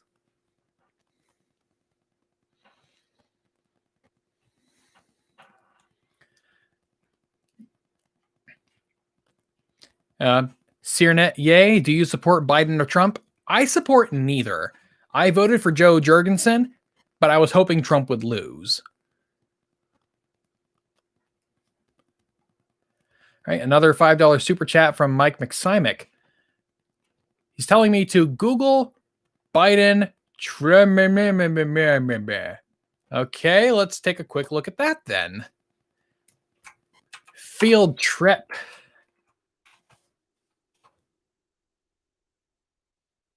Hashtag Tronomalema Persia. Okay, so he said or tweeted something.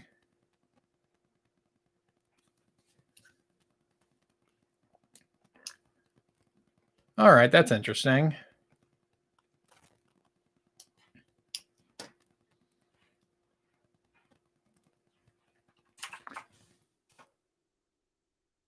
Okay, there's a hashtag for it. Interesting.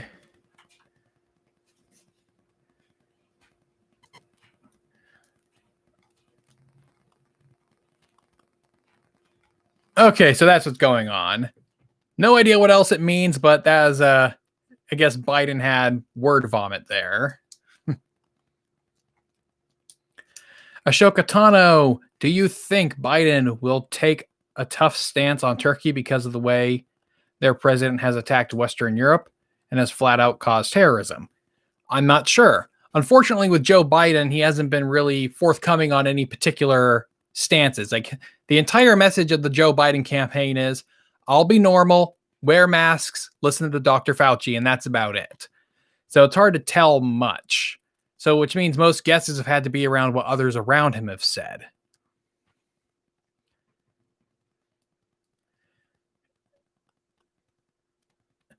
Let's see. Mike Oxmal, how would Bernie Sanders go up against Trump? Well, I think Bernie Sanders would lose even in a coronavirus circumstance, but I just don't think Bernie Sanders would win nationwide.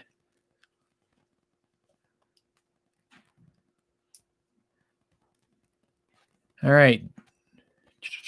All right. Shen Partey, so what do you think Fire of Learning is? Is he in the same boat as that other guy or not? I have not watched the Fire of Learning, so I have no idea. I've seen the channel, I've seen videos of their pop up in my recommended feed, but I have not watched anything from them. So I'm afraid I am not in a position to comment at this time. That's my politics answer. That's also my actual answer.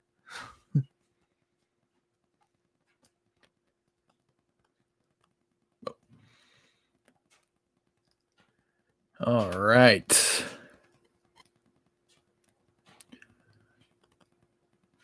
All right, Mark. Do you like Tim Pool? Mick Keecher 25.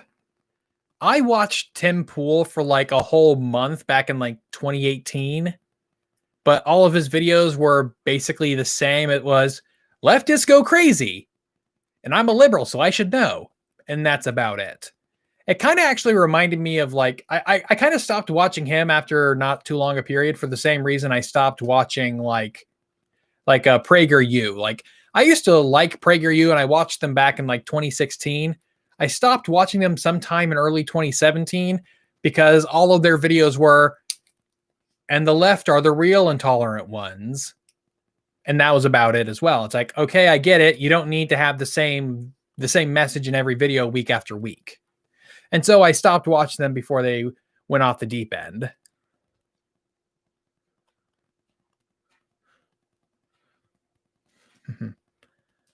All right.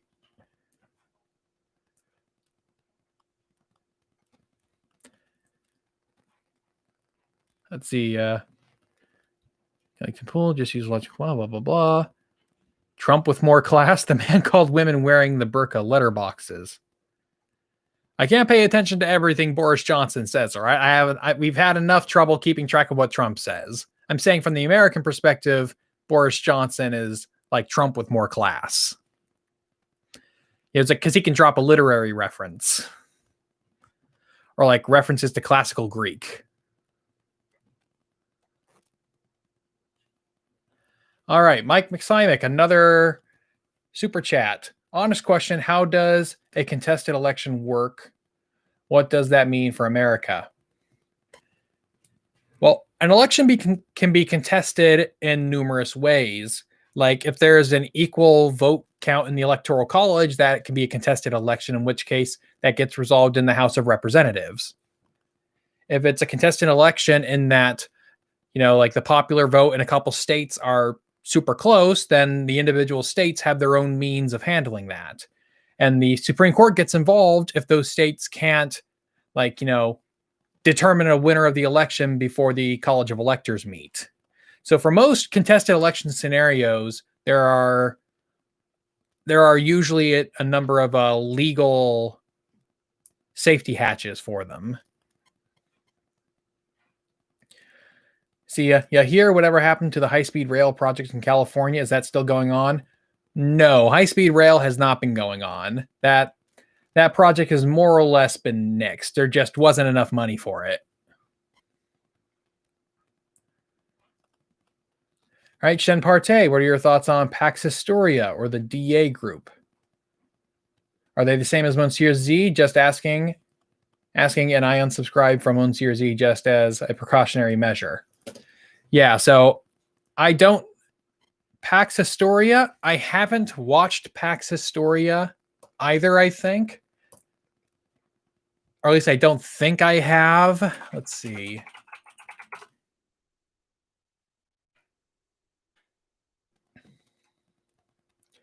It's like, I don't see anything wrong with Pax Historia at the moment, but I'd have to take a deeper look into what they're doing.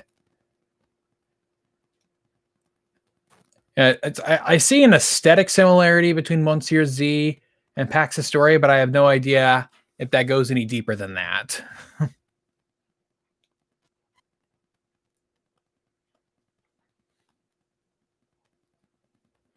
Oh. All right.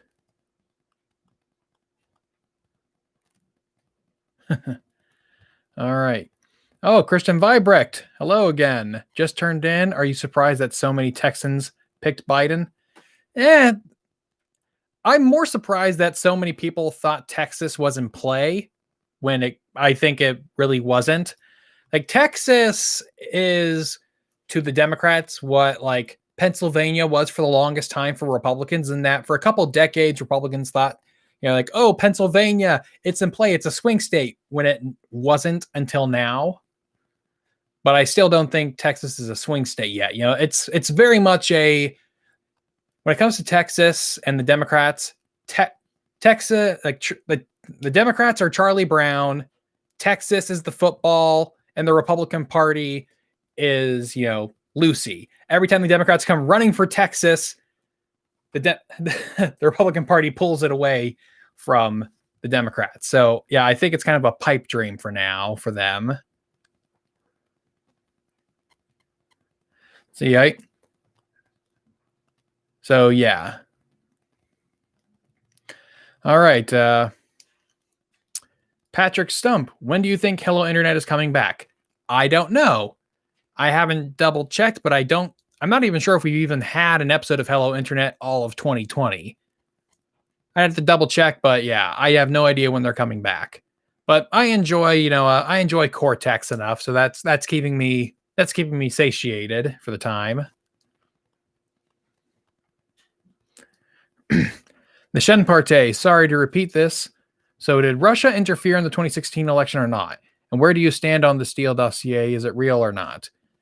I don't think the Steele dossier is real, or at least not real enough to be it wasn't real enough to be taken seriously.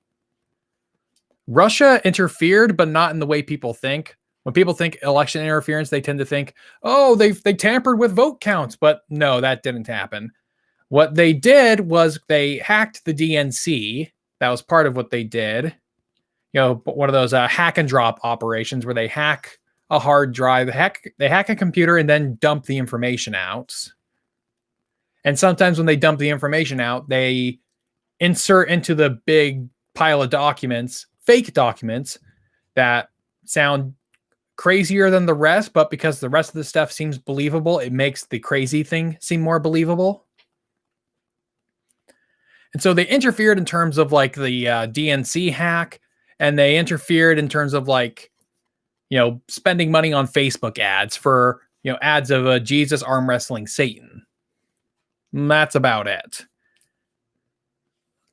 least that's about it to my understanding. I could be wrong.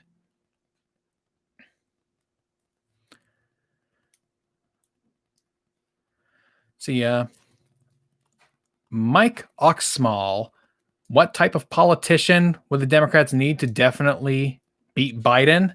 Well, Biden's a Democrat, so they don't really need to beat him at the moment, unless you wanted someone from within the Democratic Party to challenge Biden.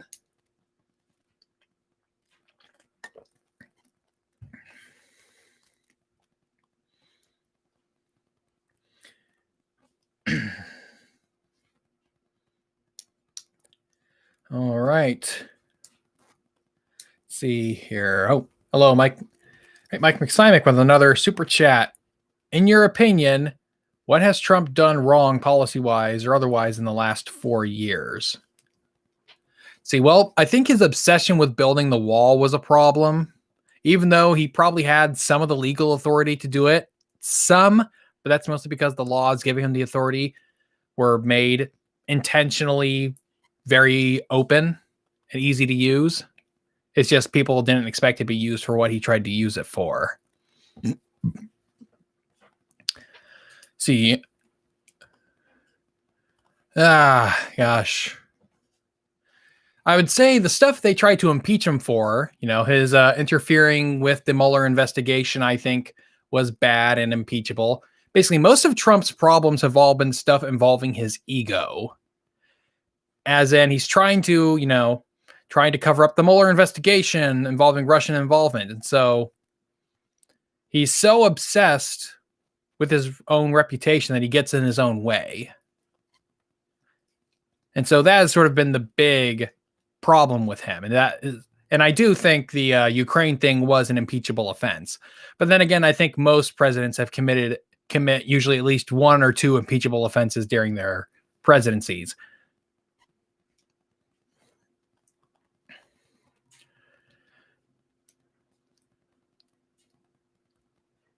Let's see.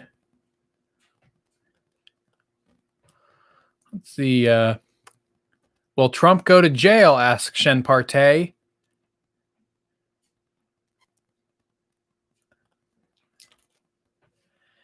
I don't think so. It's like we're gonna discover it eventually. Because like I know there are places in like New York where they are wanting to sue the president, but they haven't been able to. And so the question will then come, presuming Trump loses the election, will these other lawsuits that are happening in like New York City or the state of New York go through? And my suspicion is that they won't. My suspicion is that a lot of these local justice departments in places like New York City, they were going after Trump for legitimate, or at least they were using legitimate sort of legal reasons for going after Trump, but the actual motivation was political. You know, similar to like trying to get Al Capone for tax fraud instead of all the people he killed. Similar to that. And I think once he's out of the White House, people will stop caring. Similar to how like Trump did nothing with the whole Hillary Clinton lock her up thing after he got into office. You know, once she's out of the picture, there's no point in paying attention to it.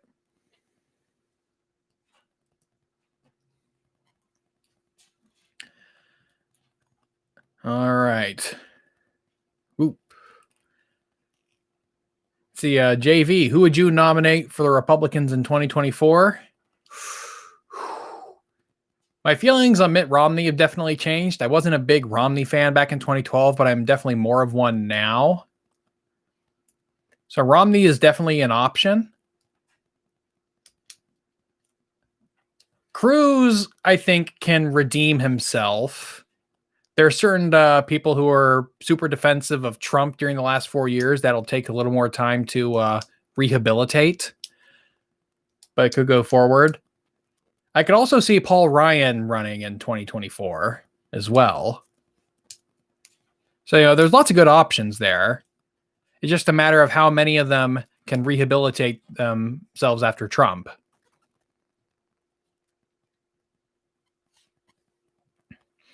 See, Alec Leeper, my government professor claims that if someone born on U.S. soil does not have American citizen parents, they are not a natural born citizen. Is this correct? Typically, no. The interpretation has been that if you were born on U.S. soil, you are an American citizen. That has been the legal case for a while. There are some nuances that have happened in past like Supreme Court cases from like the late 19th and early 20th century. But typically speaking, you are considered a natural born citizen if you were born on American soil. You're also considered a natural born citizen if one or more of your parents are an American citizen. This is especially the case if your mother is an American citizen. You are definitely considered a citizen at the time you were born. Like that's why Ted Cruz is considered a natural born citizen and was able to run for president, even though he was born in Canada. You know, his father was a Cuban exile and his mother was an American citizen.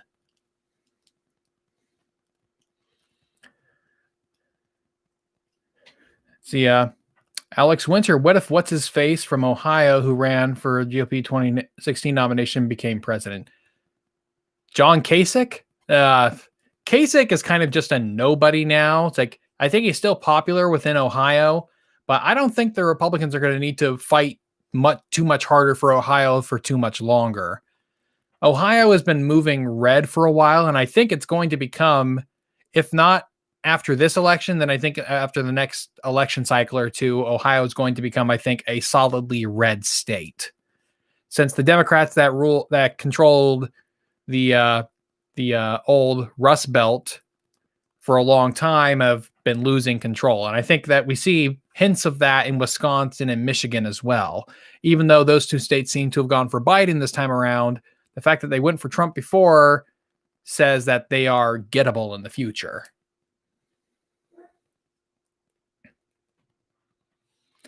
Aoc Ashoka Tano. I do find interesting that Russia still used the same tactics to interfere in Western countries that they used in the Soviet era. They just have the benefit of technology that makes it easier. Yeah. Well, here's the funny thing. Foreign policy goals rarely change between different regimes. Like the main foreign, let's look at Germany, for example. Under the Kaisers, Germany's foreign policy was, okay, we need to prevent, we need to create an elaborate system of alliances to make sure that we are not the odd ones out in the case of a continental war. Unfortunately, Kaiser Wilhelm II kind of screwed the pooch on that one, basically ruining Bismarck's plan, but yeah. And then we get to Hitler's Germany. Hitler's Germany basically had the same foreign policy priorities as the Kaiser Reich, or at least in general, it had the same priorities. And modern Germany has the same priorities as well. The difference is the tools they're using. Under Bismarck, the tool was diplomatic agreements. Under Hitler, the tool was military invasion. And under Merkel in modern Germany, the strategy is economics, economic interdependence. All right, another super chat from Mike. Who do you not like? Why do you not like Trump? I don't like Trump because I don't think he's an actual conservative. Trump is a narcissist and an egomaniac. He doesn't care about anything that conservatives actually care about. He only cares about his ego. He has a long history of doing very not conservative things, and he suddenly changed when he started running for president. So basically, I don't think he's sincere about anything he does, except for the stuff that makes him look good, or the things he thinks makes himself look good.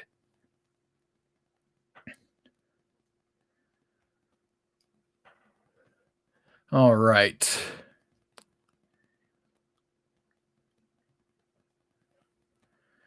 Let's see.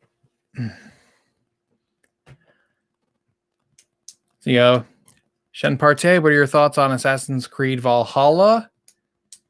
I don't play Assassin's Creed, so I have no thoughts on it. I haven't looked at it at all. I've heard some people think it's problematic for Nordic myths and Nazi stuff, but I have no thoughts on that at the moment. I don't have any dogs in that franchise.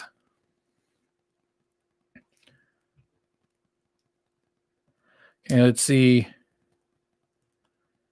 Alec Leaper, who do you think could try to run against Harris in a 2024 primary, provided Biden doesn't run for re-election? I don't think anybody runs against Harris in that circumstance, because Harris would be seen as kind of the heir apparent of Biden. You might get some people who throw in their token run against him, similar to the token people who ran against Trump.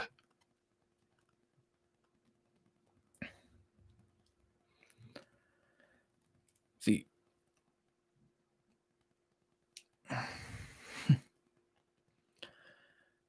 All right, okay. All right, lots of people are throwing out their tickets. Crenshaw Gabbard. Let's see. AOC could run against Biden in 2024. She's likely to inherit that wing from Bernie. The problem with AOC is that I'm not even sure if she'll be legally eligible to run then. I think she's 30 now, and you have to be at least 35. So I don't think she could legally run in 2024.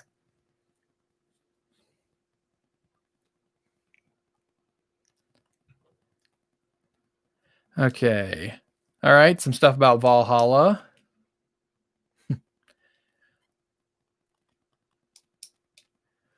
Yep.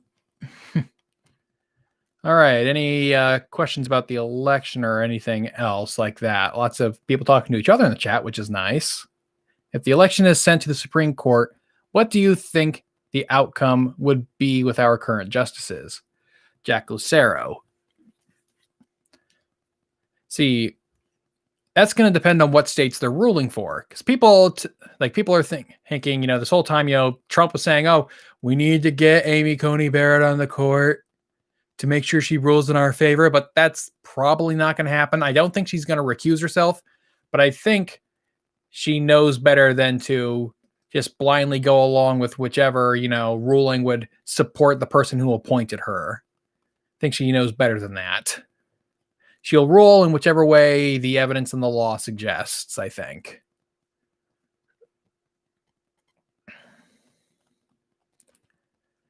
All right, let's see. Alex Winter, AOC is 30 years old. She looks still to be in her early to mid 20s. Yeah, well, what can I say? AOC is a millennial. She is from, I think she's about the same age as me. She's either 30 or like 31. She might be late 30. She's either 30 or 31 right now.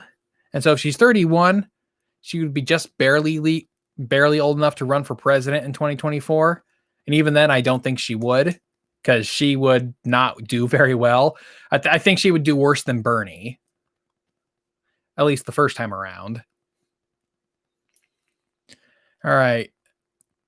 Tired person, in your opinion, do you think that in the near future a new political party will rise to power, or that one of the major parties will fracture? I don't see either of those happening. I could see one of the major parties radically changing, but I don't see either party being replaced. That's not how I think the modern political landscape is going to work. Instead, you'll see shifts in voter demographics. Like, the Republican Party is going to become less white over time, surely due to the fact that working class people are now coming more towards the Republican Party. See, Alec Leeper, who could become Speaker if Republicans take the House in 2022 other than Kevin McCarthy? I'm not sure. I mean, there are people I would like, but I think Kevin McCarthy is simply the best positioned. Like, if I had my dream Speaker of the House, it would be like Thomas Massie out of Kentucky. But Kevin McCarthy, he's probably going to be the one if it happens. And Rissus TF, do you think there will ever be a non-cynical approach to politics, given that most libertarians sort of agree that Dems and reps are 90% alike in foreign policy and the economy at least? So, there's always going to be a certain amount of cynicalness to politics, mostly because you're dealing with large amounts of resources that have been, gathered through taxation. And then what are we going to do with them? What are we going to do with that money? So there's going to be at least always some cynicalness to it.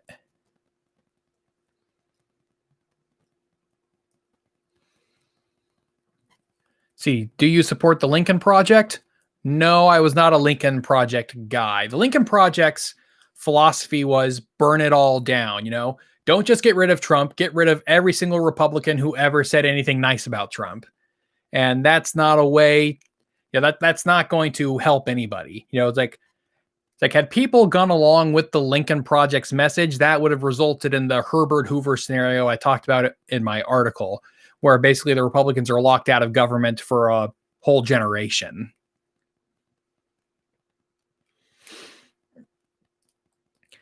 I think AOC runs for Schumer's seat down the road. AOC can't take, well, of course, she'd have to run for the Senate. And I don't think that's going to do, I don't think AOC has much chance beyond her congressional district. That is my thought on that. All right. Another super chat from Mike. Okay, that was a week, not like Trump on ego policy. Thoughts on Yuri Besmanov? Called this years ago. Do you recommend watching his tell-all interview? I don't know who Yuri Besmanov is, not off the top of my head anyways. Let's see. Yuri Besmanov.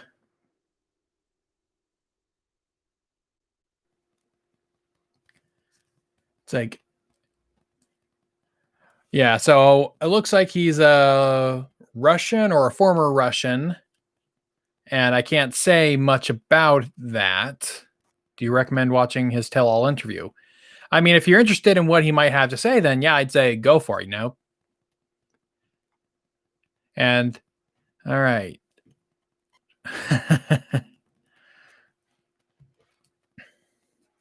All right. See, yeah.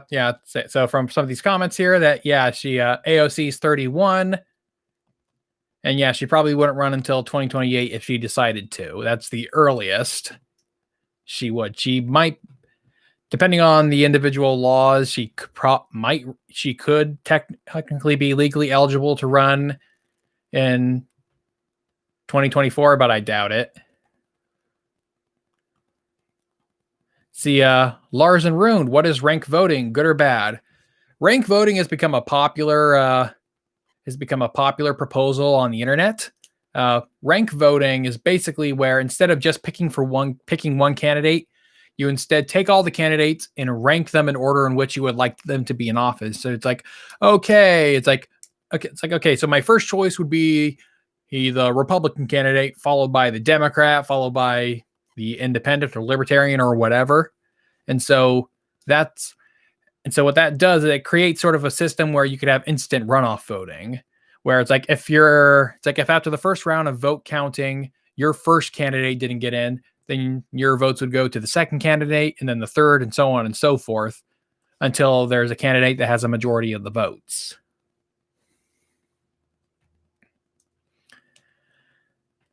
Alex Winter, thoughts on Michael Dukakis? Yeah, Michael Dukakis is like here's a weird thing. Michael Dukakis was a really bad candidate for president. And Joe Biden lost to Michael Dukakis back in the 80s for the Democratic Party nomination. That's how bad he was. Or I might be mixing him up with someone else. Let's see here. Let me double check. It's like, yeah, no, I'm not mixing him up. Dukakis was 1984, and in the Democratic primaries, or wait, no, I think I am mixing him up. No, Michael Dukakis. Yeah, he ran in 88, and Biden ran in 88 and lost to Dukakis in the primaries. All right. Eric Glowitsky. Hi, I came here late.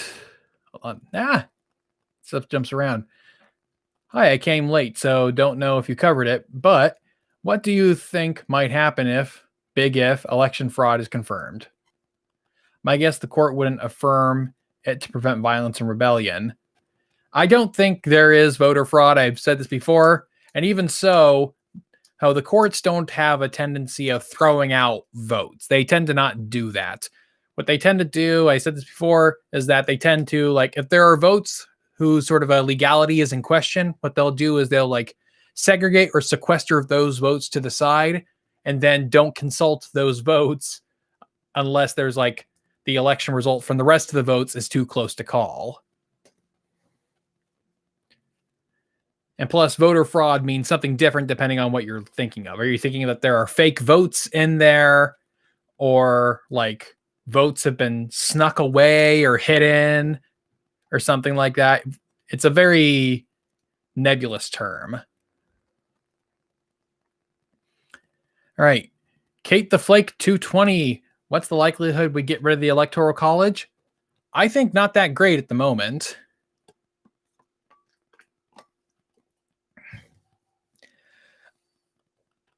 There is a chance we could get rid of the Electoral College, but that's only if Donald Trump wins.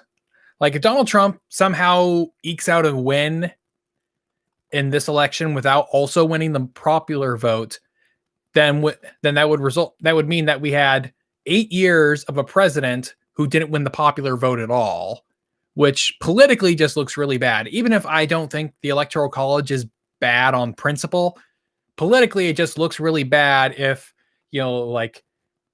a quirk of the Electoral College results in a candidate sometimes not winning the popular vote, always favoring one party. That makes it look politically bad, even if it's not bad on principle.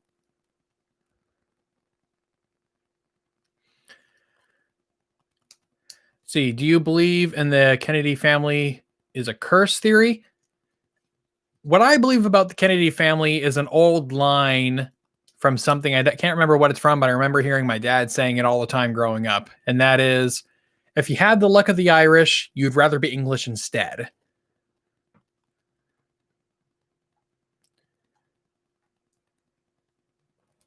All right. Ashoka Tano, 1986. Where did the taxation is theft hashtag come from? Taxation is theft is a libertarian meme, especially coming from the anarcho-capitalist segment of the libertarian movement. You know, taxation is theft. TIT. So yeah, it comes from libertarians, more specifically anarcho-capitalists. Do you believe in the 0-year curse whenever president elected in a year ending in 0 dies in office? Well, here's the thing. It's a neat little thing, the 0-year curse. The problem, however, is that Ronald Reagan broke the 0-year curse. So, Ronald Reagan, he survived. And so he's often portrayed as being the one who broke the curse, if anyone existed. I don't believe in curses. So that's not really a thing. I just think it's a funny coincidence. It also makes you say that Ronald Reagan beat magic or something.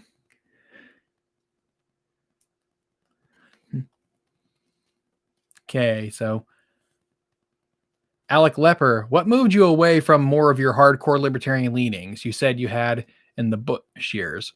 Well, it wasn't in the Bush years. It was the hardcore libertarian leanings I had probably in the first half to basically I had during the Obama years. Partly it was because of, well, I was a college student,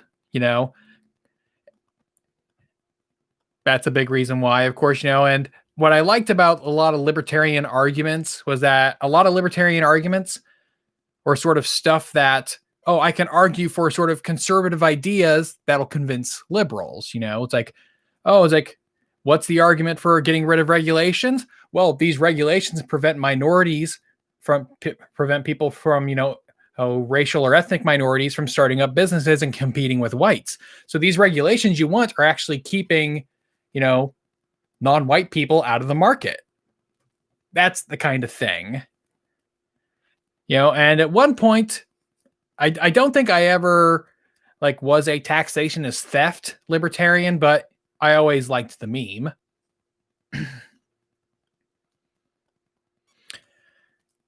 Let's see. Alex Winter, how does someone become the Senate majority minority leaders?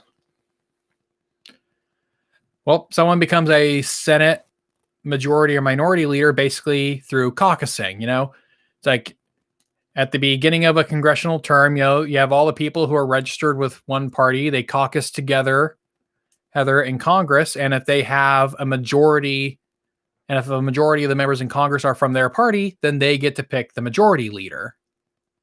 And those who form a minority of the group pick their own minority leader. And that's basically it.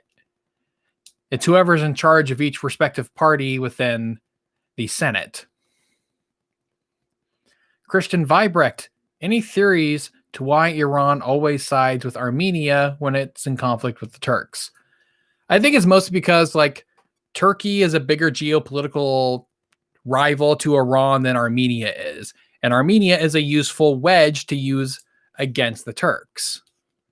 And that's mostly it. It's mostly power politics in the region, I think. Spencer Waldschen, if you were the president, what's the first thing you would immediately do? Oh, good God. I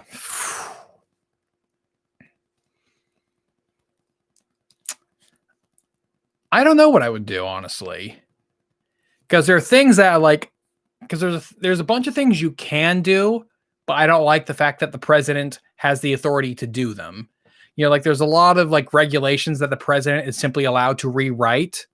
Now, granted, there's a procedure to go through them, but they can rewrite regulation without having to go through Congress. I don't like the fact that that can happen, but Congress gave the president that power.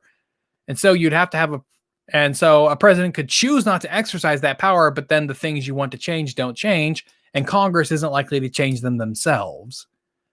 So if I were president, I would probably use, the power of the pulpit, the bully pulpit, to try and influence Congress to take back more of their own power.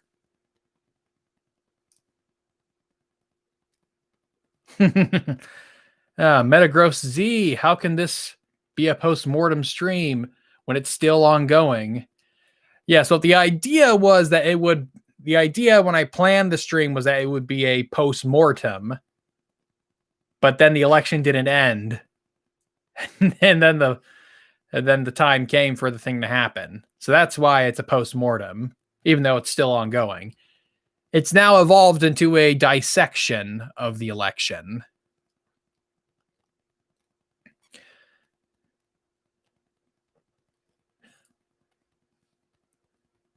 Yep. Let's see.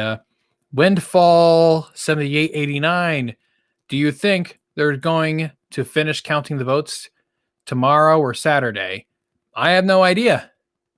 I'm pretty confident Biden will still win, but I've been wrong before. I was wrong about, like everyone else, I was wrong about 2016. So, stay humble.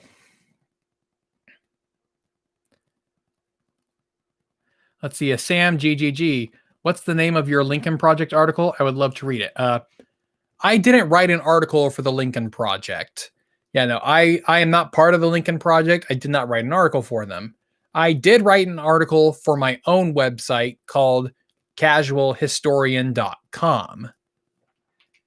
The article is called there it is. How bad will a post-Trump GOP look? And let's see if I can share the link in the chat. Anyone interested in seeing it? I shared it in the community tab before, but now it's in the chat for those of you who are interested. Yeah, but I did not write an article for the Lincoln Project.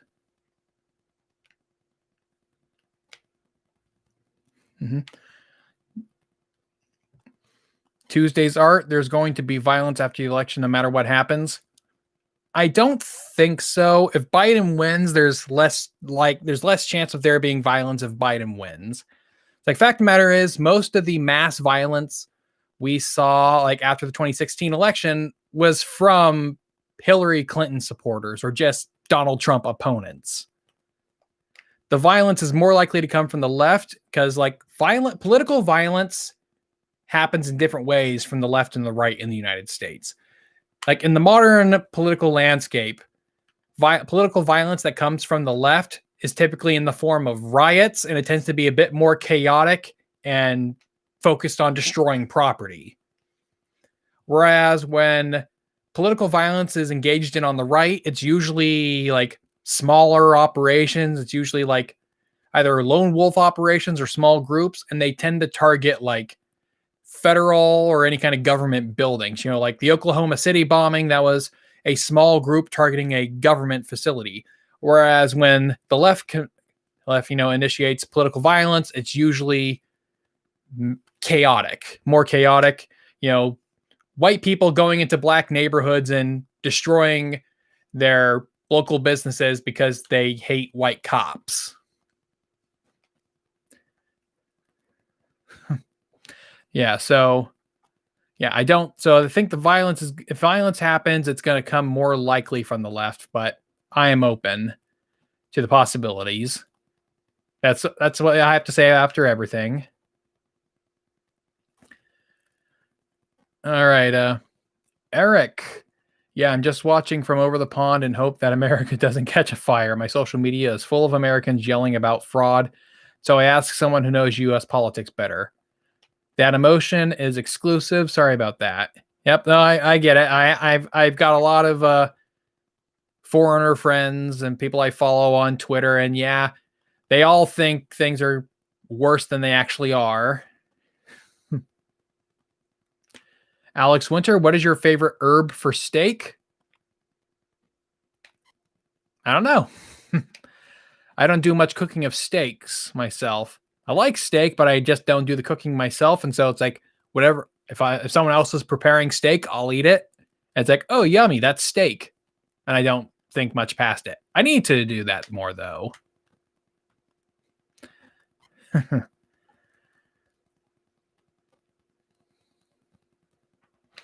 Okay, Sam GGG, thank you. Yes, I mean your article about Lincoln Project, not for Lincoln Project.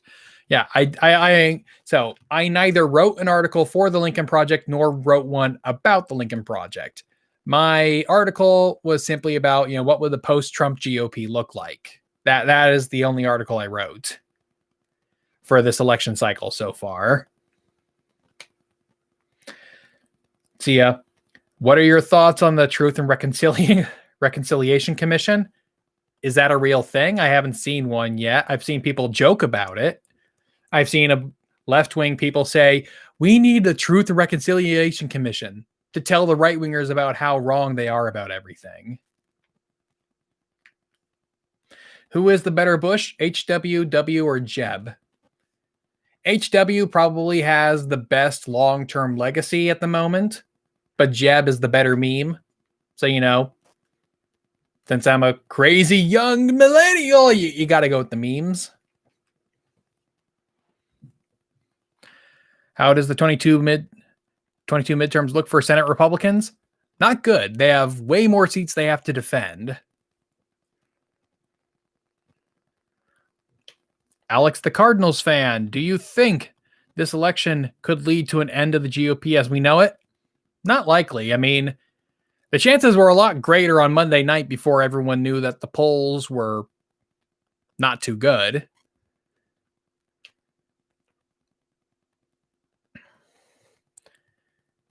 Yeah, here, since you don't believe in curses, what do you think was behind the assassination of JFK and RFK? A commie and a radical Islamist. It was a commie in the form of Lee Harvey Oswald who assassinated JFK, and it was I think it was, if I remember correctly, it was a Palestinian who assassinated RFK. So it was a commie and a Palestinian. That's who assassinated them.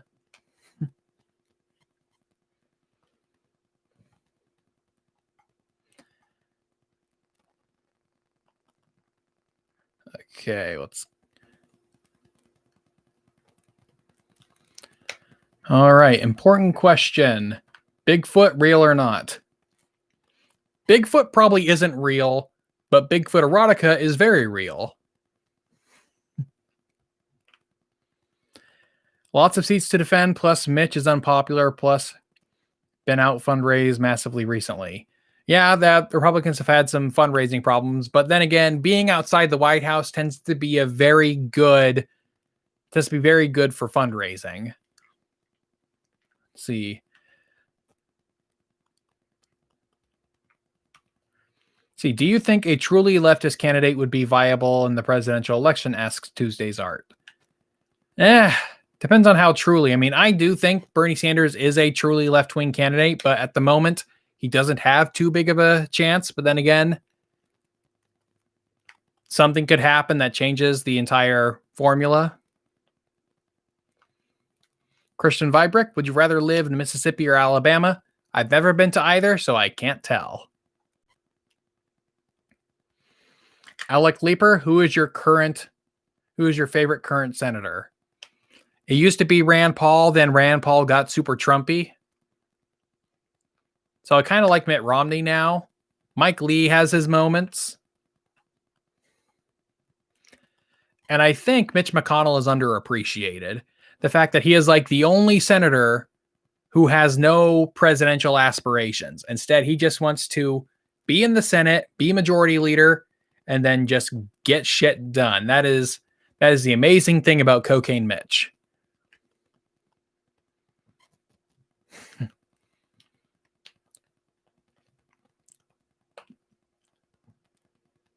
All right. What's the funniest historical fact or story you have read? There's lots of like weird, wacky stuff, but can't think of any of those at the top of my head. Since I've been so sort of buried in Holodomor stuff lately, I can't think of the funny stuff. I think the funniest thing came across in a book about the oh gosh, where is it?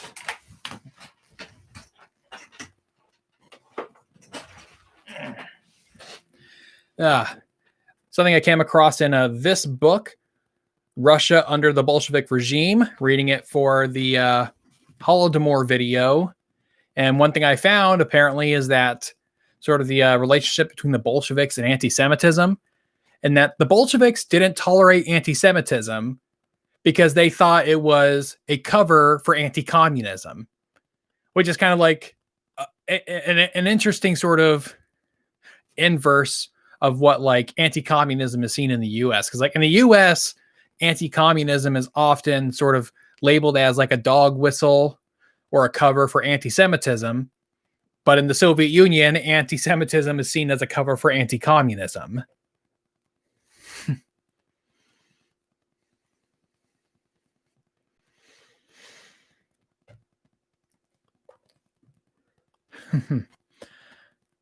All right. Oxmal, could Democrats win Missouri, South Carolina, and Louisiana? Well, they won some of those states in the Clinton years, but I don't know if they could. Missouri and Louisiana, I think, are more in play than South Carolina is. Do you think Mitch McConnell is a meme? Mitch McConnell is definitely a meme. At least on the right, he is. That's why there's the meme of Cocaine Mitch on the right. It's funny, at least among the people on the right.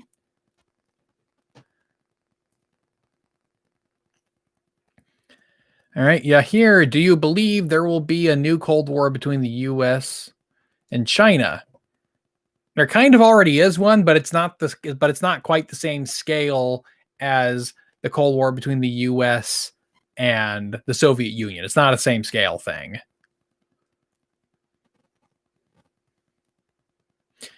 JV, Mitch McConnell is very good. He's a very good politician, like annoyingly good at his job. Just not great for the spirit of politics since he games the system. He gains the system, but I would say he's doing things the way he's doing them in response to the way the Democrats did them. Like under Harry Reid, the Democrats were the ones who abolished the filibuster for judicial nominations, or at least they abolished the filibuster for lower court judicial nominations.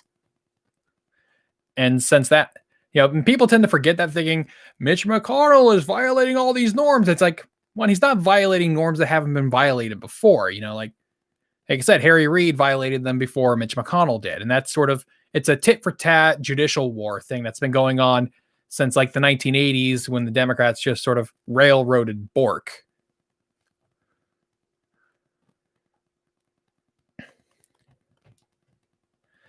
All right. So where do you stand on Weird History's YouTube channel? You keep asking me about these YouTube channels I don't watch. Weird History.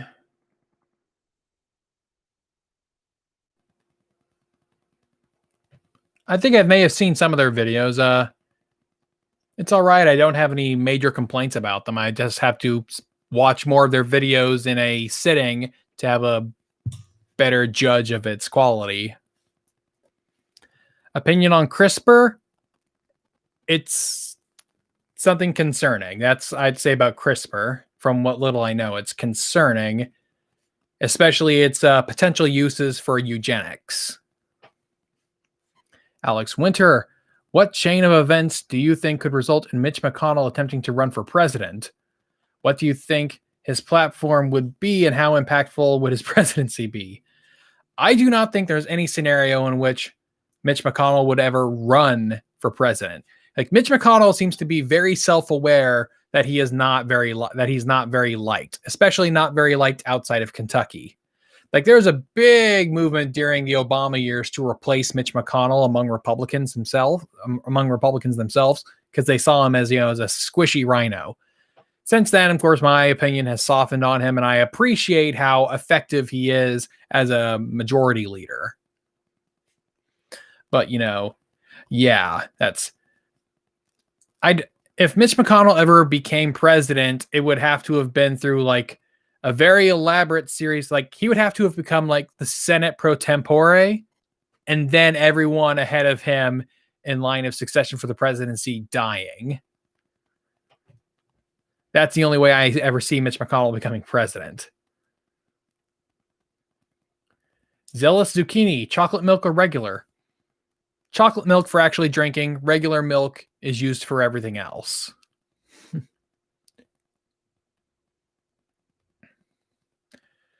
JV, very weird to tie anti-Semitism and communism considering they were atheist. Well, for one, atheism tends to be anti-religion, but also being anti-Semitic doesn't just mean being against the Jewish religion. It also means being against the Jewish ethnicity. And a big problem that a lot of Marxist socialists had is that there was a lot of them saw Jews as being class enemies because they tended to be, financiers. They tended to work in banking and financing, which is, of course, part of the capitalist system. And so a lot of 19th century and early 20th century Marxists and other socialists basically had very anti-Semitic things to say. Like Karl Marx, who was a Jew himself, was also very anti-Semitic for the same reasons that, like Jews are tools of international capitalism. Therefore, they are mostly class enemies.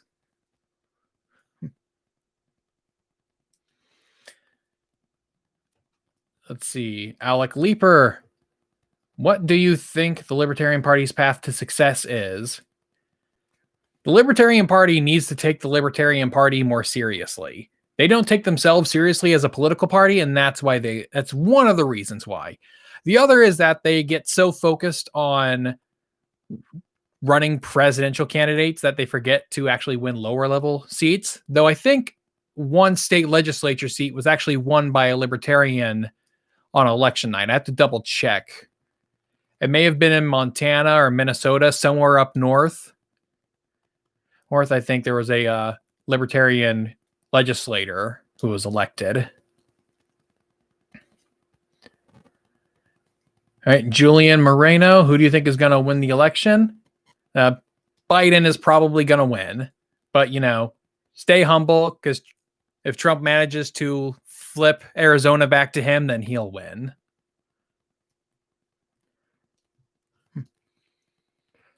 All right. Yeah, here, should there be term limits for Congress? And if so, how long should someone be in office for?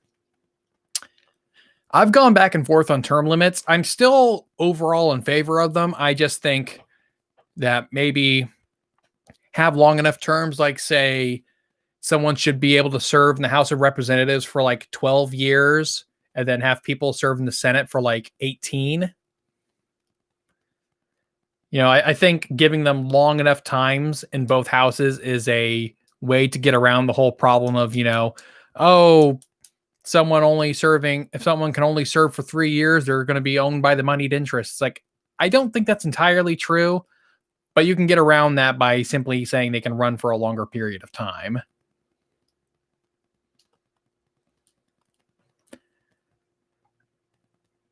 Mike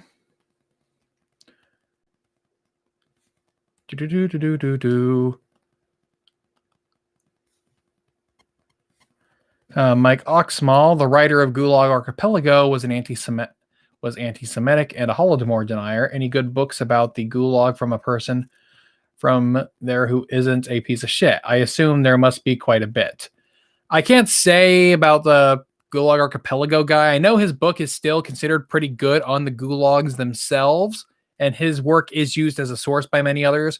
But if you want someone who isn't Solzhenitsyn, I think, is the writer of Gulag Archipelago. If you want someone else who wrote about the gulags, I would suggest Anne Applebaum's book called Gulag. I think she published a book called Gulag, I think in 2003. Anne Applebaum is the author who also wrote the 2018 book Red Famine. So, She wrote a book on, the gulags, and she recently wrote a book about the Holodomor.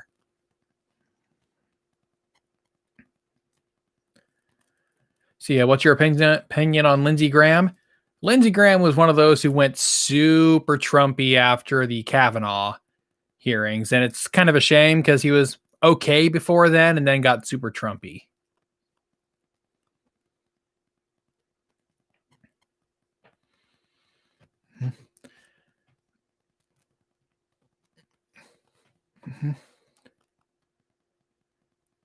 See, was the Libertarian candidate Amash? If you're talking about the state legislative seat that was won by a Libertarian, no, that wasn't Amash. I can't remember who it was or what state it happened in. And Amash was not the candidate for the Libertarian Party.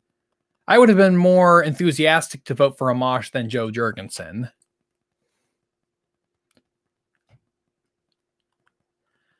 Let's see. Do you prefer dense cities like New York or huge urban sprawls like LA? I don't know. I've only been to New York once or twice, and I was too young to really appreciate it when I was there. I've been to LA more times, and I hate the traffic in LA, so I need to spend extended periods of time in both to know which I would like.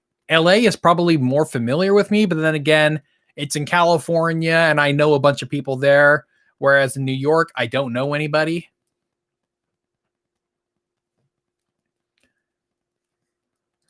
Let's see. Kid with a camera, what is your educational background? What degree do you have? I have a bachelor's degree in history from the California State University of Stanislaus. So yeah, I have a BA in history. I wanted to go back to grad school, get a master's or a doctorate, but the market for that degree right now isn't very good. So, and there's not much point in putting a bunch of money into something like that. So yeah, I'm not going back anytime soon. All right. Jesse Ventura and Alex Winter, favorite burgers. I've been on a kick in the last few years of like any burger with like a fried egg on it. Like, yeah, I like eggs. Breakfast is, of course, the best meal, as everyone knows. And you put egg on a meal that doesn't normally have it. That's great. Do I have another job other than YouTube? Yes, I do have a regular day job. I work in an office where they basically throw me at whatever task needs to be done. It's a healthcare related business, healthcare information. And yeah, that's my regular day job. YouTube is something I do on the side.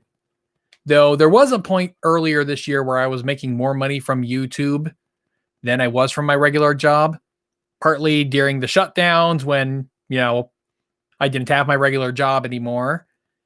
And then another month where like my History Channel video blew up. But otherwise, no, I do have a regular job. I would love to do YouTube full time, but that's not in the cards right now. Mike Oxmal, do you support Puerto Rico's statehood? I support Puerto Rico doing whatever it wants to do. If Puerto Rico wants to become a state, that's fine. If Puerto Rico wants to stay how it is, that's also fine. If Puerto Rico wants to become an independent country, I'm also fine with that. Because, if Puerto Rico becomes an independent country, who else are they going to turn to for their economic relationship? It's going to be the United States. All right, we're coming on nearing 2.5 hours now, so I think I'm going to wrap up this live stream in the next 5 minutes or so. So if you have any questions, get them into me now. Let's see. Double check on a couple fronts. Yeah. All right. Clean on the Twitter front. Clean on the Patreon front, it looks like. Yep. All right. Let's see. Yep. And it looks like all the election news is still telling the same things we knew before. Oh, it looks like some of these places are calling Arizona again for Joe Biden. Some of them have been calling it. Some of them haven't.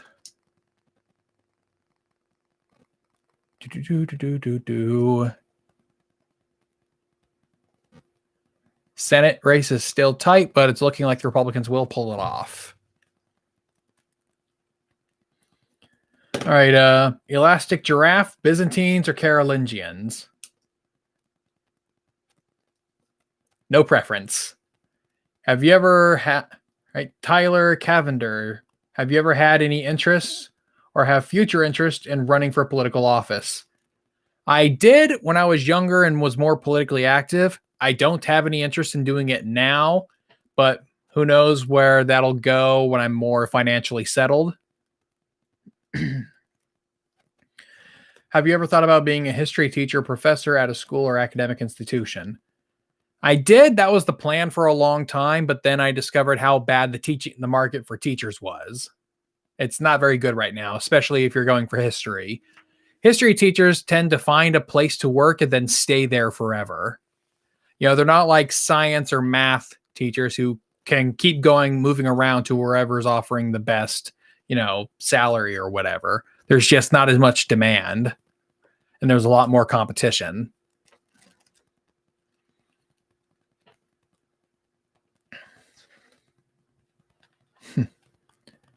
See, Oxmal, do you watch Stefan Milo? Sometimes. I know Stefan Milo. I've met him. Great guy. He's done some voice work for some videos, but I don't watch anthropology stuff very often.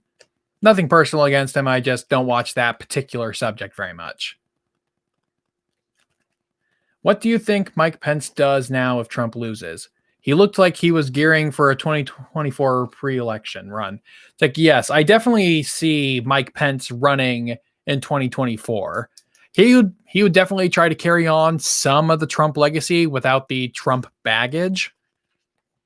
Like if you looked at the vice presidential debate, it's like he did fine. I think he performed a little better than Kamala Harris did.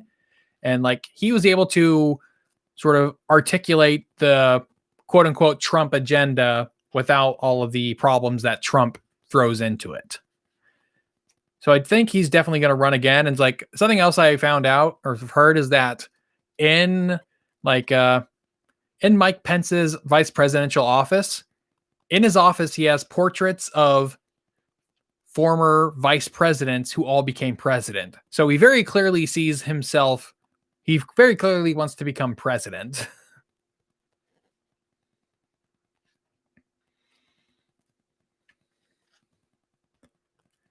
All right.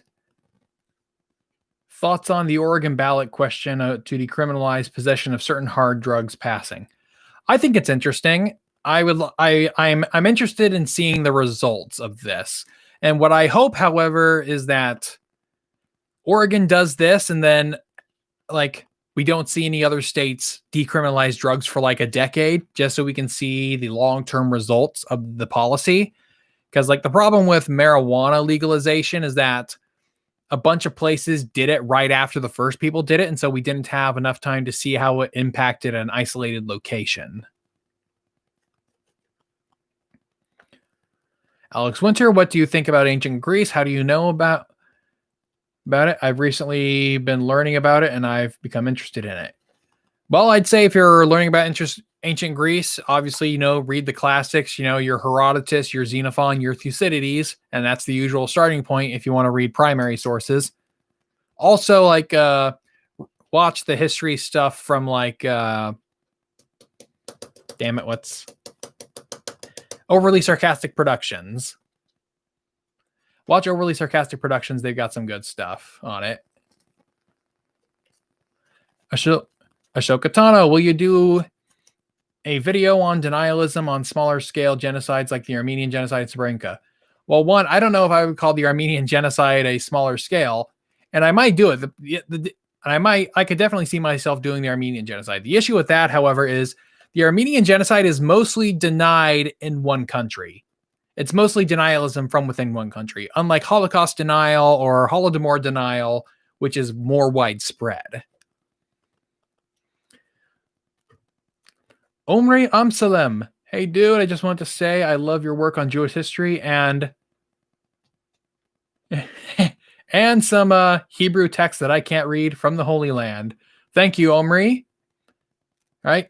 We have a super chat from Alexander Olivares Sainz. Are you familiar with the Canadian YouTube JJ McCullough? And do you foresee the US and Canada either merging or federalizing much like the EU? I am very familiar with JJ McCullough. I've met him before. We've met at VidCon back in 2019. He's done some work for my channel. I've done some work for his, and we might have a small collaboration coming up in the near future. So stay tuned for that. And as for seeing the US and Canada merging, I don't know. I mean, I guess it depends. It depends on what the economic relationship ends up developing. Like, we might not need to merge if we become super economically interdependent. More likely Canada becomes economically dependent on the US.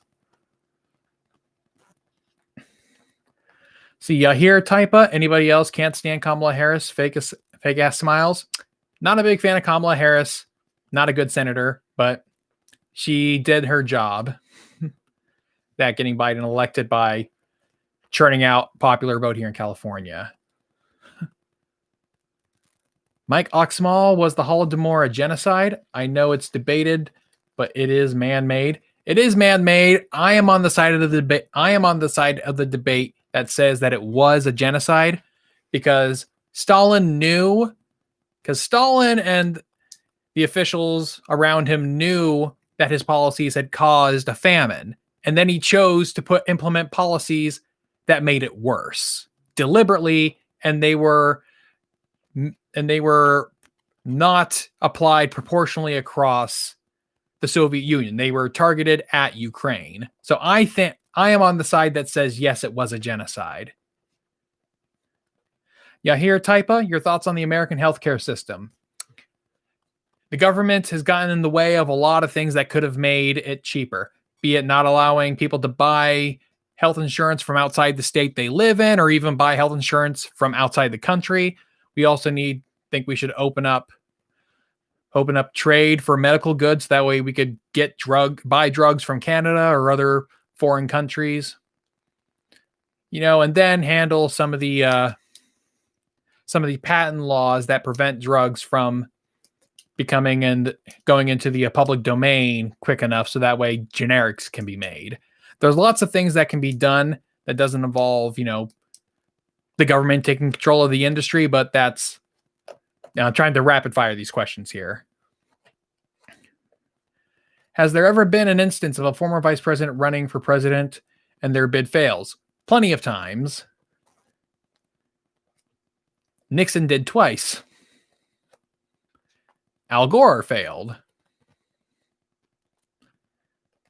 Mondale failed. See, and a bunch of others. Christian Vibrecht, knowing better made a good video about Armenian genocide denial. Yes, he did. Until I can get around to making mine, go and watch Knowing Better's Armenian genocide denial video. Alex Winter, as in failing to get to the presidential nomination, not winning the presidency. There's probably some of that, but I'll have to take a closer look. Mike McSimek, Trump called himself elected with legal votes, not illegal votes. He just said this. Yeah, Trump has issues. Let's see, Ashok Katana, will you do a video on denialism of Japanese war crimes? I could see myself doing that, but Knowing Better has also done a video on that. So once again, if you want that kind of stuff, watch his video on it until I can get around to it. And Mike McSimek, tech banned people. Meh. All right. And I think I am going to call it there for this evening. Thank you all so much for taking the time to talk with me. Thanks for all the super chats. And I will be leaving this live stream up for at least a week. So go ahead and enjoy it there. So long, and I will see you guys later. I'll be having another live stream probably the first Thursday of December. And in that live stream, I will finally be going over the that survey I had you guys take earlier this year. So, see you then.